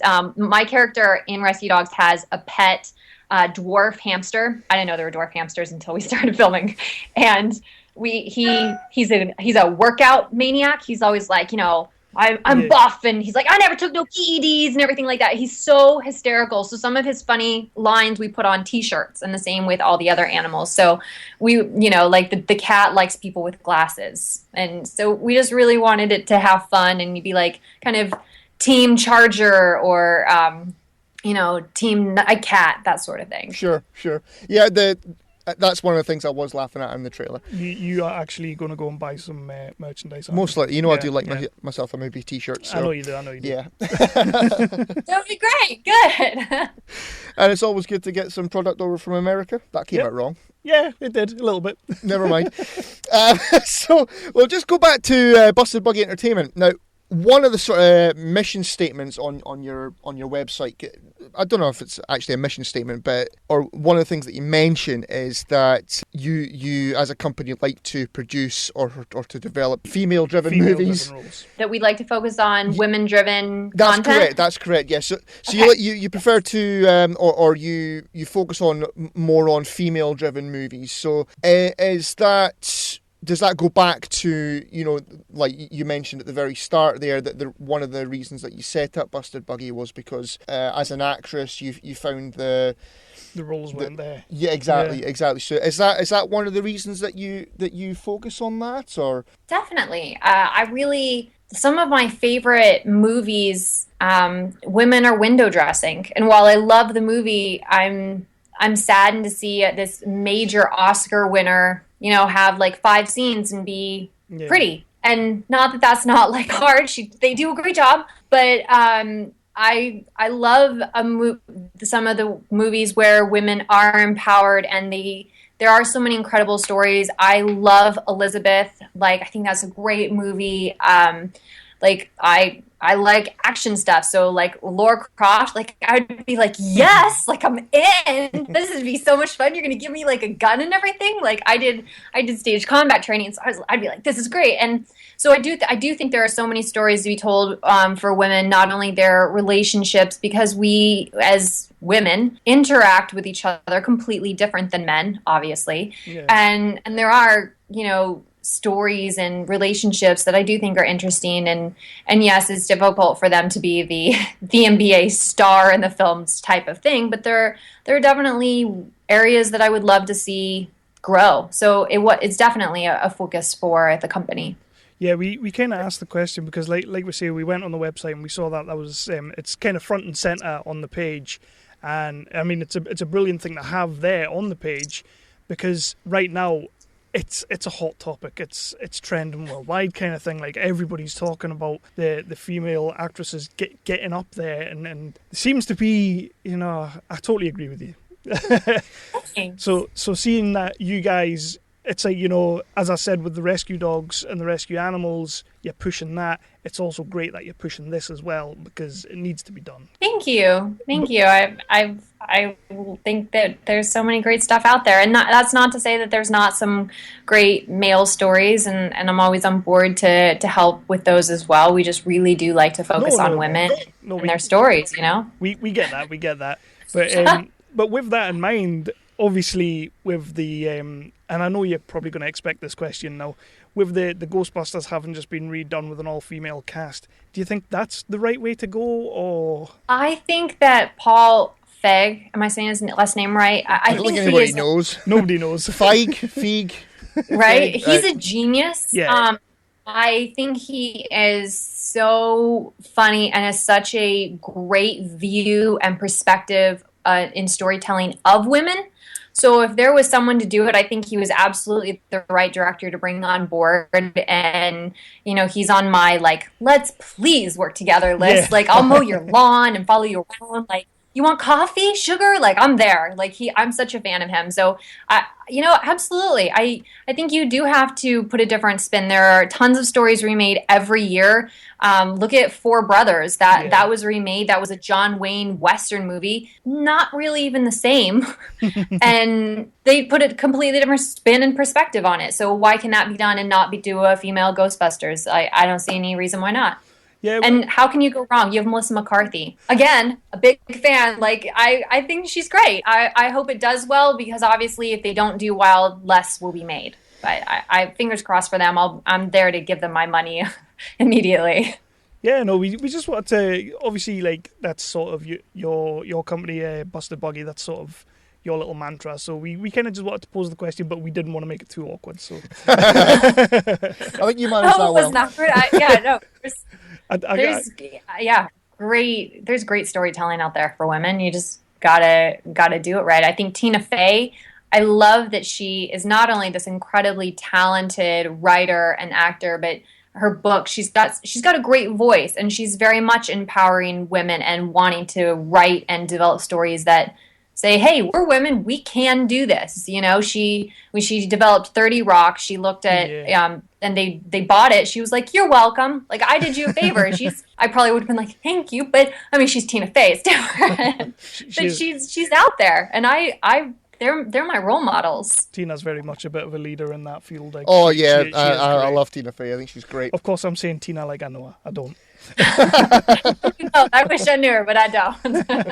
No, that's cool. I mean, it is as Kev said, it is a hot topic at the moment, and it's a very sort of divisive subject where people people were getting angry about Ghostbusters before they even started filming the thing. Yeah. You know, it's I think Ghostbusters it had a lot to do with the franchise, Yeah. you know, and that kind of thing. But I think we said on the last episode, you know, I mean, if it does well, good on them. Absolutely. And I will watch it, so because it's Ghostbusters. Yeah, I mean the originals were kind of slapstick fun. Like I'm thrilled. Yeah, absolutely. So what's on the cards next for Busted Buggy Entertainment then? I did see that do you have a series in development with MTV, or it's already been on MTV? So when we first opened in 2010, we sold the show to MTV, and through what is typical, it ended up not ever airing, but we sold it. So that was a nice step in the right direction. We felt like we were headed the right way. And then right now we actually do have a couple of projects that are in development that are about to go out and about actually and be pitched and have meetings. And I'm very hopeful for them. They're both female driven and stories, and one is unscripted and very empowering for young women. And I really love that. So beyond that, we also have our Coldbrook, and then the guy Jordan Rawlings, who wrote Rescue Dogs, and I wrote 2 screenplays together that have also been going out and about. So hopefully some of that will come together. Excellent. So where can people find you? Where can people find Busted Buggy Entertainment? The website? I know, it's one of those questions. That's a really great answer. The website, Busted Buggy Entertainment. It's got up-to-date information. We're also on Twitter and on Facebook. You can follow me on my fan page on Facebook or Twitter. And we're always updating about our stories and stuff that we're trying to do. And hopefully there'll be a lot more going on that people can get behind and be thrilled about for women and everyone. I know that's a hard question, because we go on other people's podcasts and all that, and then it comes to the end and they're like, so tell everybody about your podcast, and we just kind of go, So I understand that. Yeah, so yes, definitely check it out, follow us, and we do as you communicate with Emily, she's always up to date on everything that's taking place and stuff that we're working on. So hopefully there'll be some really great stuff coming up, and definitely check out Rescue Dogs. And you can go online, get the DVD, you can get the shirts. So, and we're still trying to help with the rescues and give back. So every little bit definitely helps. Good stuff. Good stuff. And as we said before, we will be reviewing The Girl in the Book, and we'll have a go at getting Ruby and Scarlett to review Rescue Dogs. Because I know they will love that. Awesome. Well, I hope they like it. Baron plays Charger, and my cat Apollo played Nightcat. So hopefully you know they what, will. though? I think if we sit and watch it, and then I say that, your dog Baron, if I say I interviewed the owner of that dog, I'm pretty sure my kids will just be like, you're a legend. So That would be perfect. You can also tell them that every scene I filmed with the dwarf hamster, which actually belonged to the writer, they'd put him in my hand and I'd hold him. We'd have these, up close conversations. And the entire time I'm talking, he pooped. Every time. They'd take him away. We'd clean my hands. We'd start again. I don't know how he had that much to give every time, but he did. We'd start over and he'd poop again. And finally, like the third time, I was like, I think he hates me. Like, I don't know what I've done. And the writer's like, I don't know, you may need to bring treats tomorrow. And I'm like, what does he eat? I need to do something. Do you think he'll accept like a carrot bouquet or something? Because I'm like, I don't know. And that, like, literally every time I had to hold him, he would just poop and stare at me like, I hate you. So, that's one of the things I was going to ask you earlier on. Is they always say never ever work with animals or children. Yeah. So I was going to ask you, were there any horror stories from working on rescue dogs? But there you go, you've just told us. Yeah, that would be my horror story. Yeah, children, pets, water, and fire. Those are the things you avoid, just because it takes up more time and money. But the animals were really cool. We had this scene actually with Charger Baron, we had a drone shot. So the camera's attached to this like mini helicopter, and he's supposed to run down the beach. It never occurred to us that he would think that this drone camera was actually a bird that he needed to take out of this. So we're like, the camera operator's going, and like he's running, he's getting really close, and they're pulling up, and Baron literally leaps from the ground, headed for the camera, and like I think everyone went,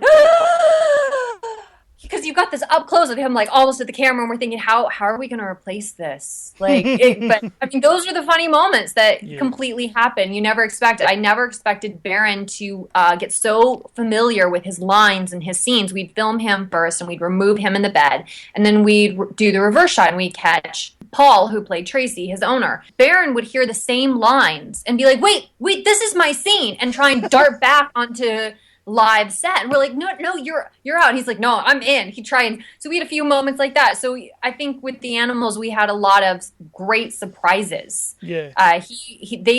To me, animals don't need multiple takes. Like, he was actually more of a one take, and if you missed it, he was like, too bad, you're done. The scene where he has to pull the rope to get his dog food, and it drops into his bowl. Well, he did it the first time, and the camera goes, wait, no, sorry, we weren't ready. We need to do that again. No joke. Baron looks at them as like, that was it. From then on, he'd go up, he'd look at the rope, he'd smell it, and he'd look down and be like, well, okay. And we're like, no, you got to pull it again. Nope, I did that. So, I mean, they're very interesting. He had to push buttons to open doors, and he learned that immediately.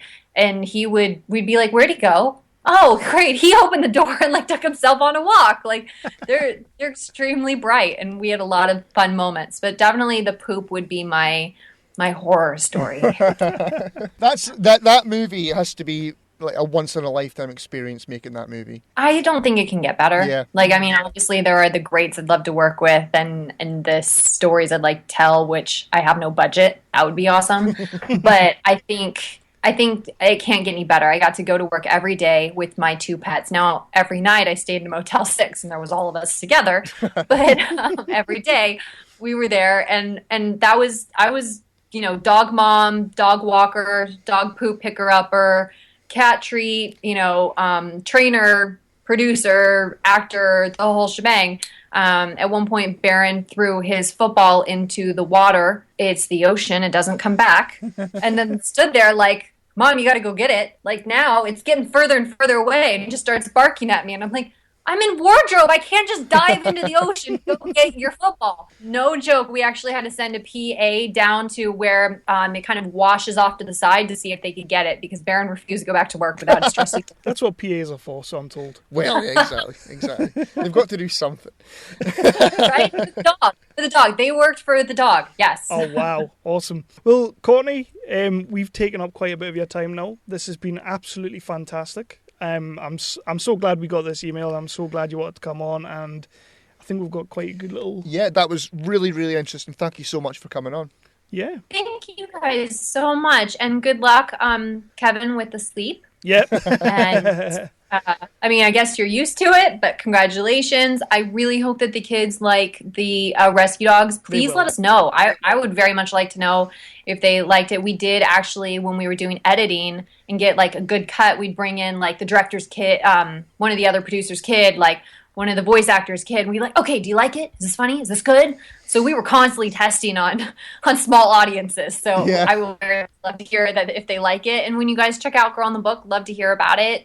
We're very proud of that film. Absolutely. We'll keep in touch with Emily and yourself as well, and let you guys know when the reviews are up. And we'll keep in touch. And good luck with Busted Buggy. And very good luck. Thank you. Thank you very much, and have a wonderful. It's not day there, is it? Is it night? It's 9 o'clock at night here. 9 at night. Oh boy. Okay, we'll have a good sleep. Well, we're off to do like a 3-hour recording session, but that'll be fine. Well, good luck then. Awesome. Well, thank you guys so much. Courtney, just thank you for coming on. It's been an absolute pleasure. Oh, I think the honor was mine. I've totally spent most of the time laughing. I'm not sure it was that helpful. I know we keep getting told that when we do these interviews. It's kind of like we were expecting an interview and you've just kind of chatted to us, and it's like, well, I'm sorry, but that's kind of our technique. Well, that works for me. I think I'd be like, if it was serious, I'd be like, I don't know the answer. What's the answer? You feel pressure. So, no, it was wonderful. Thank you guys both so much. That's no worries at all. Excellent. Have a great day. Thank you. It is day here, so I will. Yes. Thank you. And our top 5 on this episode, because we do top 5s, in honor of our interview with you, is to be a top 5 leading ladies, top 5. Do you want a list? Oh, if you've got it on the top of your head, on you go, yeah. Meryl Streep, obviously. Betty Davis, hello, she's a goddess. Linda Darnell, big fan. Catherine O'Hara, she's incredible. And Kate Winslet. Oh, and Nicole Kidman. I'm a big fan of Nicole. Sorry, that was 6, but yeah. You're allowed to hobby it. It's fine. That's okay. That's all right. But that's a good list. That's a good list. We're getting we're getting a lot of love. I put it out on Facebook and what have you earlier on. We're getting a lot of love for Aliens. Sigourney Weaver. I knew Sigourney would pop up quite a bit. Oh my gosh, like she's a badass. Exactly. I think I did reply and say you can't have a strong leading lady list without Sigourney Weaver being in there. No, not really. No. Yeah, she is definitely just a badass. I don't think I've ever seen her show up at like in a film and just like walk through it. Like even in comedy, she's great. She did a 6 little miniseries like Political Animals. She's great. And she turns around and she can do something like Aliens. Like, and that's one of the things I like about Nicole Kidman is that you can do something so different and then the next day do like the exact opposite. And I believe you that you can do this small dark movie and this really big comedy or whatever. I think that's true talent. Well, I wasn't expecting the top 5 list, so thank you very much. But yeah, that's honestly, again, I can't say thank you enough, so I'm just going to say it one more time. Thank you for coming on. My pleasure. Thank you guys. Have a great evening. You too. You too. Take care. Thanks. Bye. Bye. Wow. So that was that. That was Courtney. That was that. That was amazing. Which felt like 2 seconds to me, but, it was obviously a whole interview to the people listening. Mm-hmm. And we've had a few drinks. Timey-wimey. Courtney, again, as soon as we got off the call, I sent her a Skype message. She tweeted us. I answered back. You know what? Could not have been a better guest. She was so cool. We got some really like kind of insider sort of knowledge on some independent filmmaking, and she's doing her thing. And fair play. It's all good. Definitely. I absolutely loved that chat. We had a blast. We certainly did. We did. We did. And you know what? I don't think we're going to get that bad interview that we think we are going to get. Don't say that. Don't say that. But why? Because what we didn't mention in the news, which I've just bloody realised that we didn't mention in the news, okay, is that in a week on Saturday we're going to Glasgow Film and Comic Con. Yay! And once again we're being invited by the kind people at Showmasters. Mm-hmm. Testify. So we're hopefully going to be getting press passes again. Well, we're getting press passes. Okay, so we're getting press passes again. So yeah, we're hoping to get a couple of cheeky interviews, and so don't be saying we'll never get that bad interview when we're about to get press passes from Showmasters, and we're going to. But it's all a bunch of super nice people that's going. Well, yeah. Although Carl Weathers isn't going anymore. I did see that. I am but you know, you got Sean Astin there, you got James Masters there, Margot Kidder, except I'm going to call her Margot Robbie. Yep. Yep. That is going to happen. I can pretty much. Ray Park. Yes. Darth Maul. Yes. Chewie. Peter Mayhew. And Christina Loken. Yes, from Terminator 3. Mm-hmm. Going to ask her the all-important question of why she thought her boobs needed to be bigger after looking at the Victoria's Secrets poster. I don't think it was her personally, to be honest. No, probably not. Probably like director's choice. Yeah. Yeah. There is loads of people going. Cannot wait to go. It's going to be a good laugh. Well, not a good laugh, a good time. And we may even send a cheeky little message to our friend Gary Chudley and go for pints. Why the devil not? Why the devil not? Mm-hmm. Cannot wait to go. So yeah. So if you're there, if you're in Glasgow, or as the Americans call it, or Glasgow as us Brits call it, come and find us. We will probably have our swanky T-shirts on. We might put you on. We won't put you on the podcast, but we'll make you think you're going to be on the podcast. Just you never know if you got something to say. Just if you've got some good patois, we may patois. Don't be a prick. It's French for patter. If you see the logo, which is awesome because I designed it. Yep, you did. If you see the logo on all 20 of them on a cheeky T-shirt, come up and say hello, and we'll have a crack. And you know what? We will put you on the show if you buy us a beer. Ooh, I like that. Or a Transformers toy. Has to be a proper Transformers toy. Yeah. But with all of that said, we are going to Comic-Con not this weekend, coming the weekend after. So it's the 20th and the 21st of August. We will be bringing, obviously, a review show. Hopefully we'll have some snazzy interviews to throw in there. If not, we'll just tell you about the weekend we had. And that will be that. And that'll be a great episode. Looking forward to it. But right now, we have things to do. We have our top 5. Yes, we do. On this bumper episode of... I told you it was the Ultimate Edition, didn't I? Be fine. So because Courtney was on the show, and again we're very, very grateful for Courtney to come on. Yeah. So because Courtney was on the show, we wanted to do a top 5 that kind of encompasses the mantra of Busted Buggy Entertainment. What Kev said. Yeah. Yeah. So our top 5 on this episode is top 5 movies that have a strong female lead. Yes. Now, I haven't rounded mine down yet. I'm still sitting at about 12. So I'm going to let you go first, and I'll figure out how and where I'm going to go first. I will happily go first so that you don't steal any of mine. Mm-hmm. Let's just start by saying an honourable mention to Sigourney Weaver before we start anything. I took Sigourney straight out because it's just an obvious choice. Same way Jamie Lee Curtis, I took Jamie Lee Curtis out because it just seemed like an obvious choice. When we put it on the Facebook, everybody started saying, Sigourney Weaver.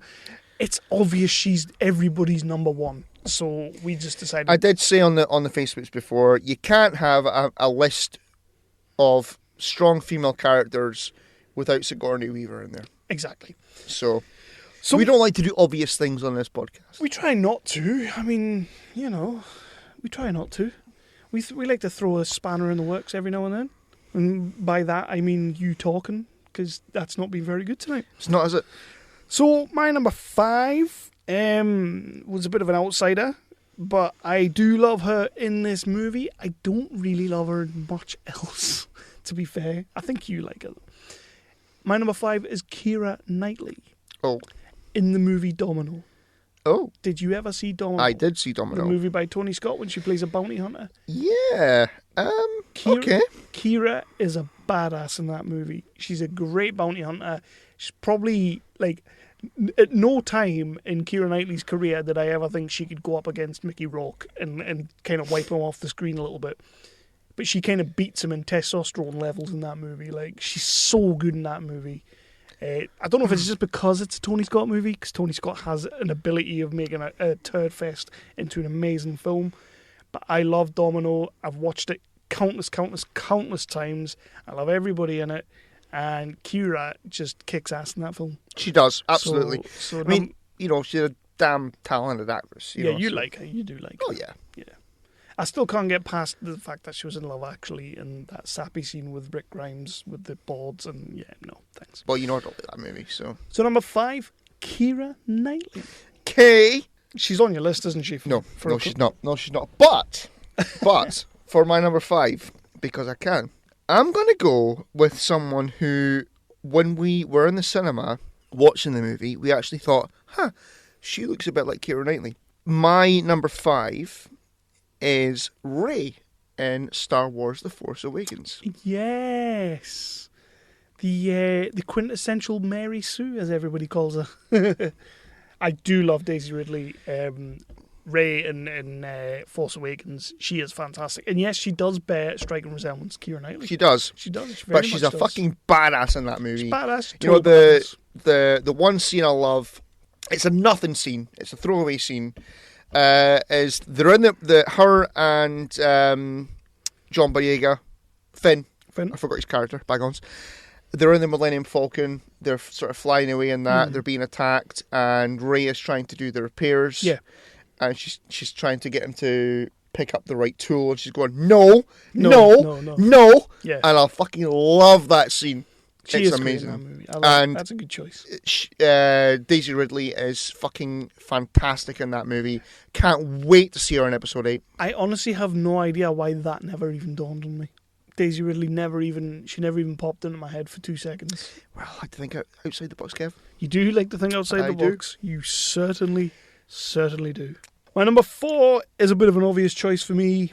I think you're going to see this one coming off a mile off. Michelle Rodriguez for Fast and the Furious. She plays Letty in the Fast and the Furious movies. All right. She is every bit of a badass, as she is gorgeous. I absolutely love Michelle. I mean, I love Michelle Rodriguez in most movies anyway. She was brilliant in Girl Fight back in the day. She's great in the Resident Evil 1. She was in that until she died and then came back in like the 5th movie or something, or the 10th movie or something like that. I love Michelle Rodriguez. Avatar. I hate Avatar. Love Michelle Rodriguez in it. She is good in that, She's yeah. total badass. She's just total Marine. I'm going to shoot some aliens, I'm going to do my shit, and I'm going to be Michelle Rodriguez.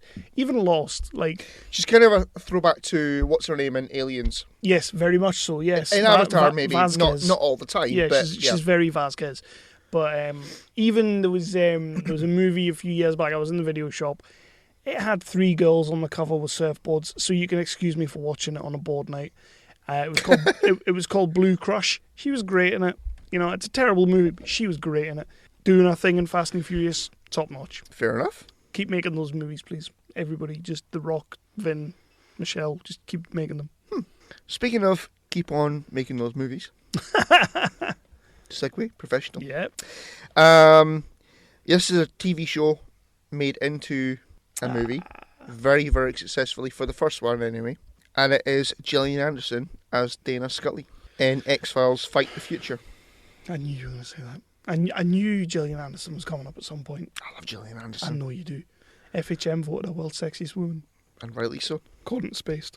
Again, as we said before, when we were talking about The Purge, Lena Headey, Cersei Lannister, you can't get much stronger than Dana Scully. No, Scully's fantastic. It's a damn good choice. I do like it. I kind of knew it was coming. Yeah, I did. Predictable. So I'll let you have it. That wasn't very outside the box. What are you going to do? So my number 3, I'm going to have to... Yeah, my number 3, and it's only because she's probably the most recent on my list, but my number 3 has to go to Gal Gadot as Wonder Woman because I am so looking forward to Wonder Woman. Mm-hmm. She was fan-bloody-tastic in Batman vs. Superman. Can she act worth a damn? I don't know. She's not done much recently. She's not done much at all. She was in she was in the Fast and Furious movies again. Obviously, she died in like the 6th one or the 5th one. You know, there's about Spoilers. there's about 1 million of them movies. She died in one of them anyway. Nobody in their right mind turned around and said Gal Gadot is perfect for Wonder Woman. Nobody did. Well, you know, I always said Christina Hendricks. Yeah, you always said that, and I always said Donna from Suits. You did, and, yes, you did. I just nobody thought Gal Gadot. Kind of the same character, really. Pretty much. Yeah. Nobody thought Gal Gadot for Wonder Woman, and I haven't heard a single person since that movie come out turn around and say, you know what, that was a bad cast choice. I think most people say that was the highlight of Batman vs Superman. They have ate humble pie over that. In particular, the Ultimate Edition, because there's a lot more of her in the Doomsday fight scene. Mm-hmm. And I was texting you as I was watching it, and I got to the Doomsday fight scene, and I said, right, now's the real test. Yeah. Because I wasn't crazy about that scene in the theatrical cut, and I said to you, now's the real test to see if this is actually going to stand up. You know, if the extended version is going to stand up, and it fucking did. Yeah. She's great in that movie. I love that movie. It's a bit. I don't know if I should have placed her as high as I have. Maybe she should have been my number 5. But I love her in Batman vs Superman, and I cannot wait to see Wonder Woman. I just know that's going to be the balls. So yeah, Gal Gadot, number 3. Okay, so now that's outside the box. Yes, my next one then. Okay, let's go with this one. Is a movie that the first 2 were good. The third one was okay. And then they did a 4th one and she fucking ruined it. The character is a survivor and she's a badass. And it is Sidney Prescott. Neve Campbell in the Scream trilogy. I thought about placing her. Definite honourable mention. Definite for me. I decided not to in the end. And I don't know why. Because I love the Scream movies. I've still got 6 on my list. So I'm just kind of picking them as I go. But honestly, you know, I mean, the original idea of this top 5 was going to be indie movies. Yeah. Again, to honour Courtney because she's an independent producer. Exactly, but we also sort of had the idea of strong female roles. Yep. And I thought I'd struggle with strong female roles. Because you got to link this in. You got to link it all in. Of course, it's all got to flow like a river. You know, professional, exciting stuff and things. I thought I'd struggle, but honestly, I had about fucking 18 on my list. I could have went further with mine. I just tried to narrow it down as quick as possible. Yeah, I've still. So yeah, that was my number 3. I mean, come on, Sidney Prescott. She's a badass and she's a survivor, and like I say, she takes it to the murderers. Like I say, I had a definite honourable mention, definite. So my number 2, and you're gonna like this one. Come on then. And it's one actress, but I'm gonna Hobie the movies. Because she's done 2 movies that I thought she was... Well, really, she's done 3 movies that I thought she was absolutely amazing in. So I might blake it. And I might not Hobie, I might blake it. My number 2 is Jodie Foster. For Panic Room, because I love her in that movie. Panic Room is such a fantastic movie. Fincher, Fincher is the man when it comes to directing. The Brave One, because you know I love me some revenge movies. Well, there's a dog in it, so, and she's phenomenal in that movie. And she rescues the dog at the end. I cried like a little bitch at that bit. Yep. And of course, Silence of the Lambs. She's Clarice. So number 2, Jodie Foster. She's maybe not your conventional ultimate badass, but she's a badass. But you know what? I would put her up there with Sigourney Weaver. Oh fuck yeah. I love the Brave One. She's such a good actress. As of late, she's really choosing her roles, like things like them. She had a bit part in The Inside Man with Denzel. That was a brilliant film. She was great in it. I'm liking Jodie Foster. I always did. Even that crappy Matt Damon movie, Elysium. She was great in that. She was. She was a total bitch in that. Loved her. But yeah, Jodie Foster, 100%. Always been an actress I've liked. Even back in the days of Bugsy Malone when she played Tallulah. Yeah, you do like that movie, don't you? I do love Bugsy Malone. But I couldn't put that on my list of badasses. Fair enough. Okay. Fine. So you're number 2. Okay. I think you're going to steal my number 1 right now. All right. So my number 2 is... it's 2 movies that the actress appears in. She is probably the badass. You've definitely stole this. And it is Sarah Connor. Bastard. Linda Hamilton. Yeah, that's my number 1.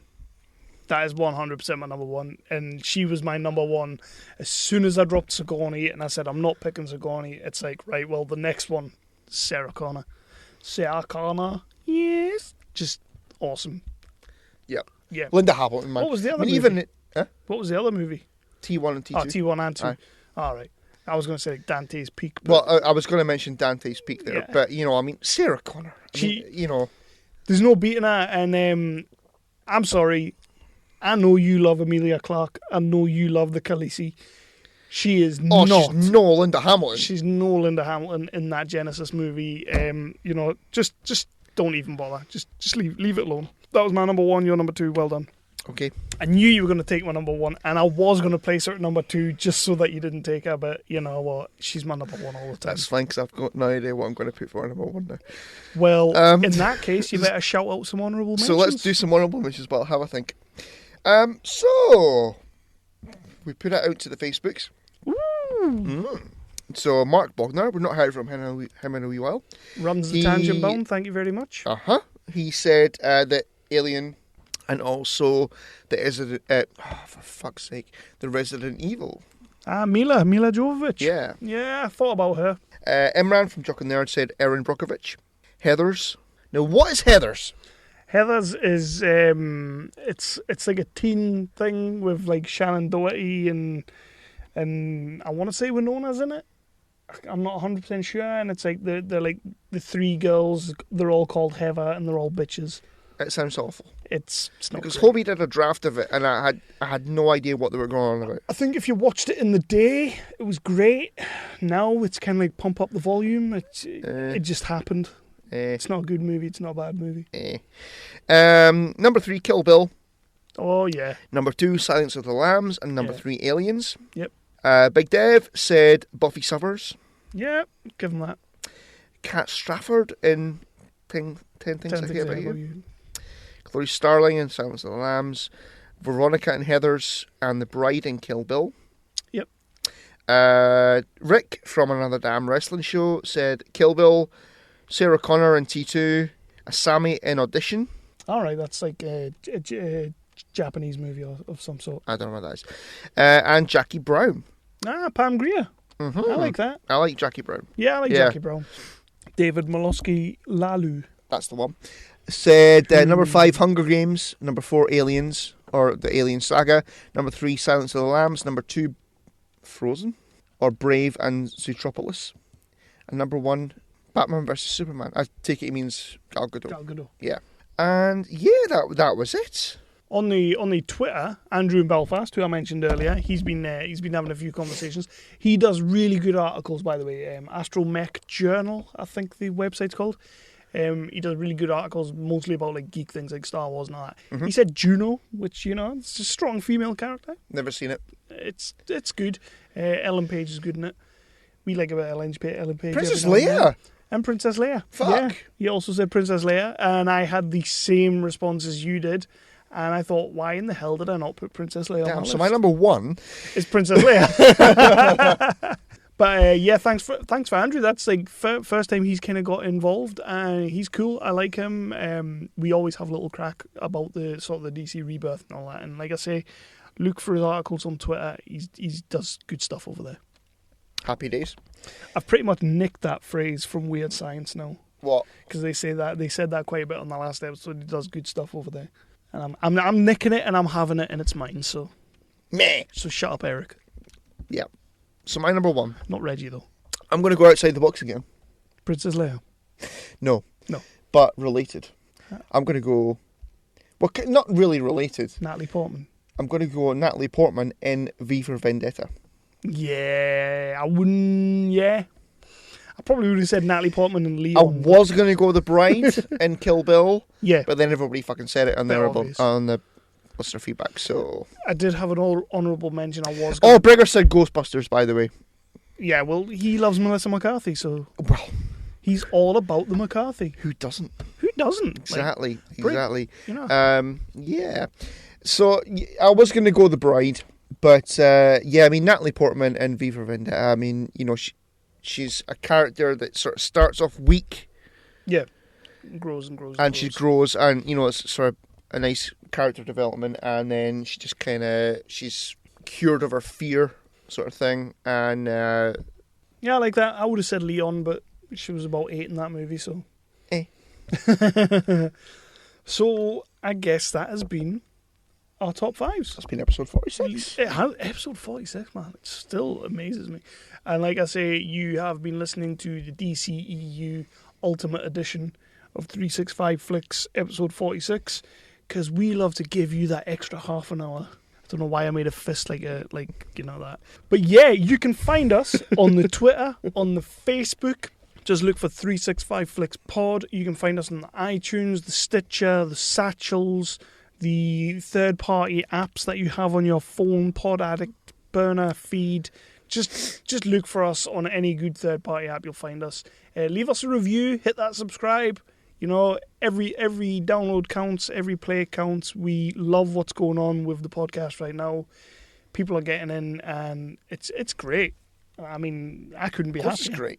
And I just want to say thank you to all the guys, Pod and Family, who jumped on and gave us these reviews. Epic Film Guys, Comic Con Confidential, Super Nerds UK, Jock and Nerd, Brigger, and of course Jim Werner from the old Suicide Squad, from the old Weird Science DC Comics podcast. That's the one. I went a bit too far there. It's okay. It was a mouthful. I've been a piping hot mess all night. But yeah, thanks to all those guys. You were all brilliant throwing in those reviews. I honestly thought I might get 1 or 2, and we came out with like all 6 that I asked. So I'm absolutely buzzing. Everybody, subscribe to their podcasts. Have a listen. I'm sure you'll love them all. I love them all. They're all on my docket. I listen to them as soon as they come out each week. And thank you to Courtney Daniels, founder of Busted Buggy Entertainment. We're going to check those movies out. We'll bring you some reviews from them. Hope you enjoyed that interview. She was just an absolute blast to speak to. And I suppose we'll just end it there. Yeah. So this has been the 9-hour 365 Flicks podcast. Bumper edition.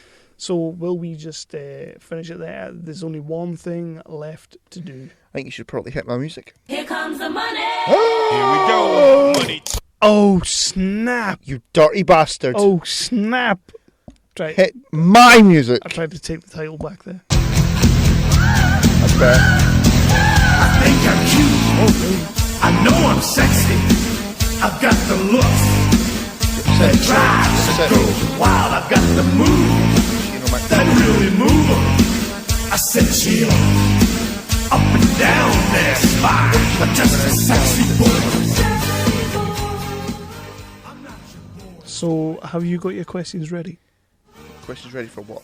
Because we're going to Glasgow. Grado's going to be there. I've got no idea what I would say to a Grado. Are we going for a Grado interview? Of course we bloody are, but I think we need to go for a pint with Grado. Do we just text Kev Wright and ask him for questions? Yeah. Yeah, we'll just do that. Yeah. So see, if I don't know what I'm saying, I'll go to him like, you know. So you're going to be in still game then? I'm sure he will be. Because he's got beef with Hempel. Greg Hempel, so yeah, we'll ask him about that. We'll just ask him about that. Yeah. And by the way, if you retain the title from Brigger, I have a fantastic title. Why are you being Sean Connery? Challenge for you.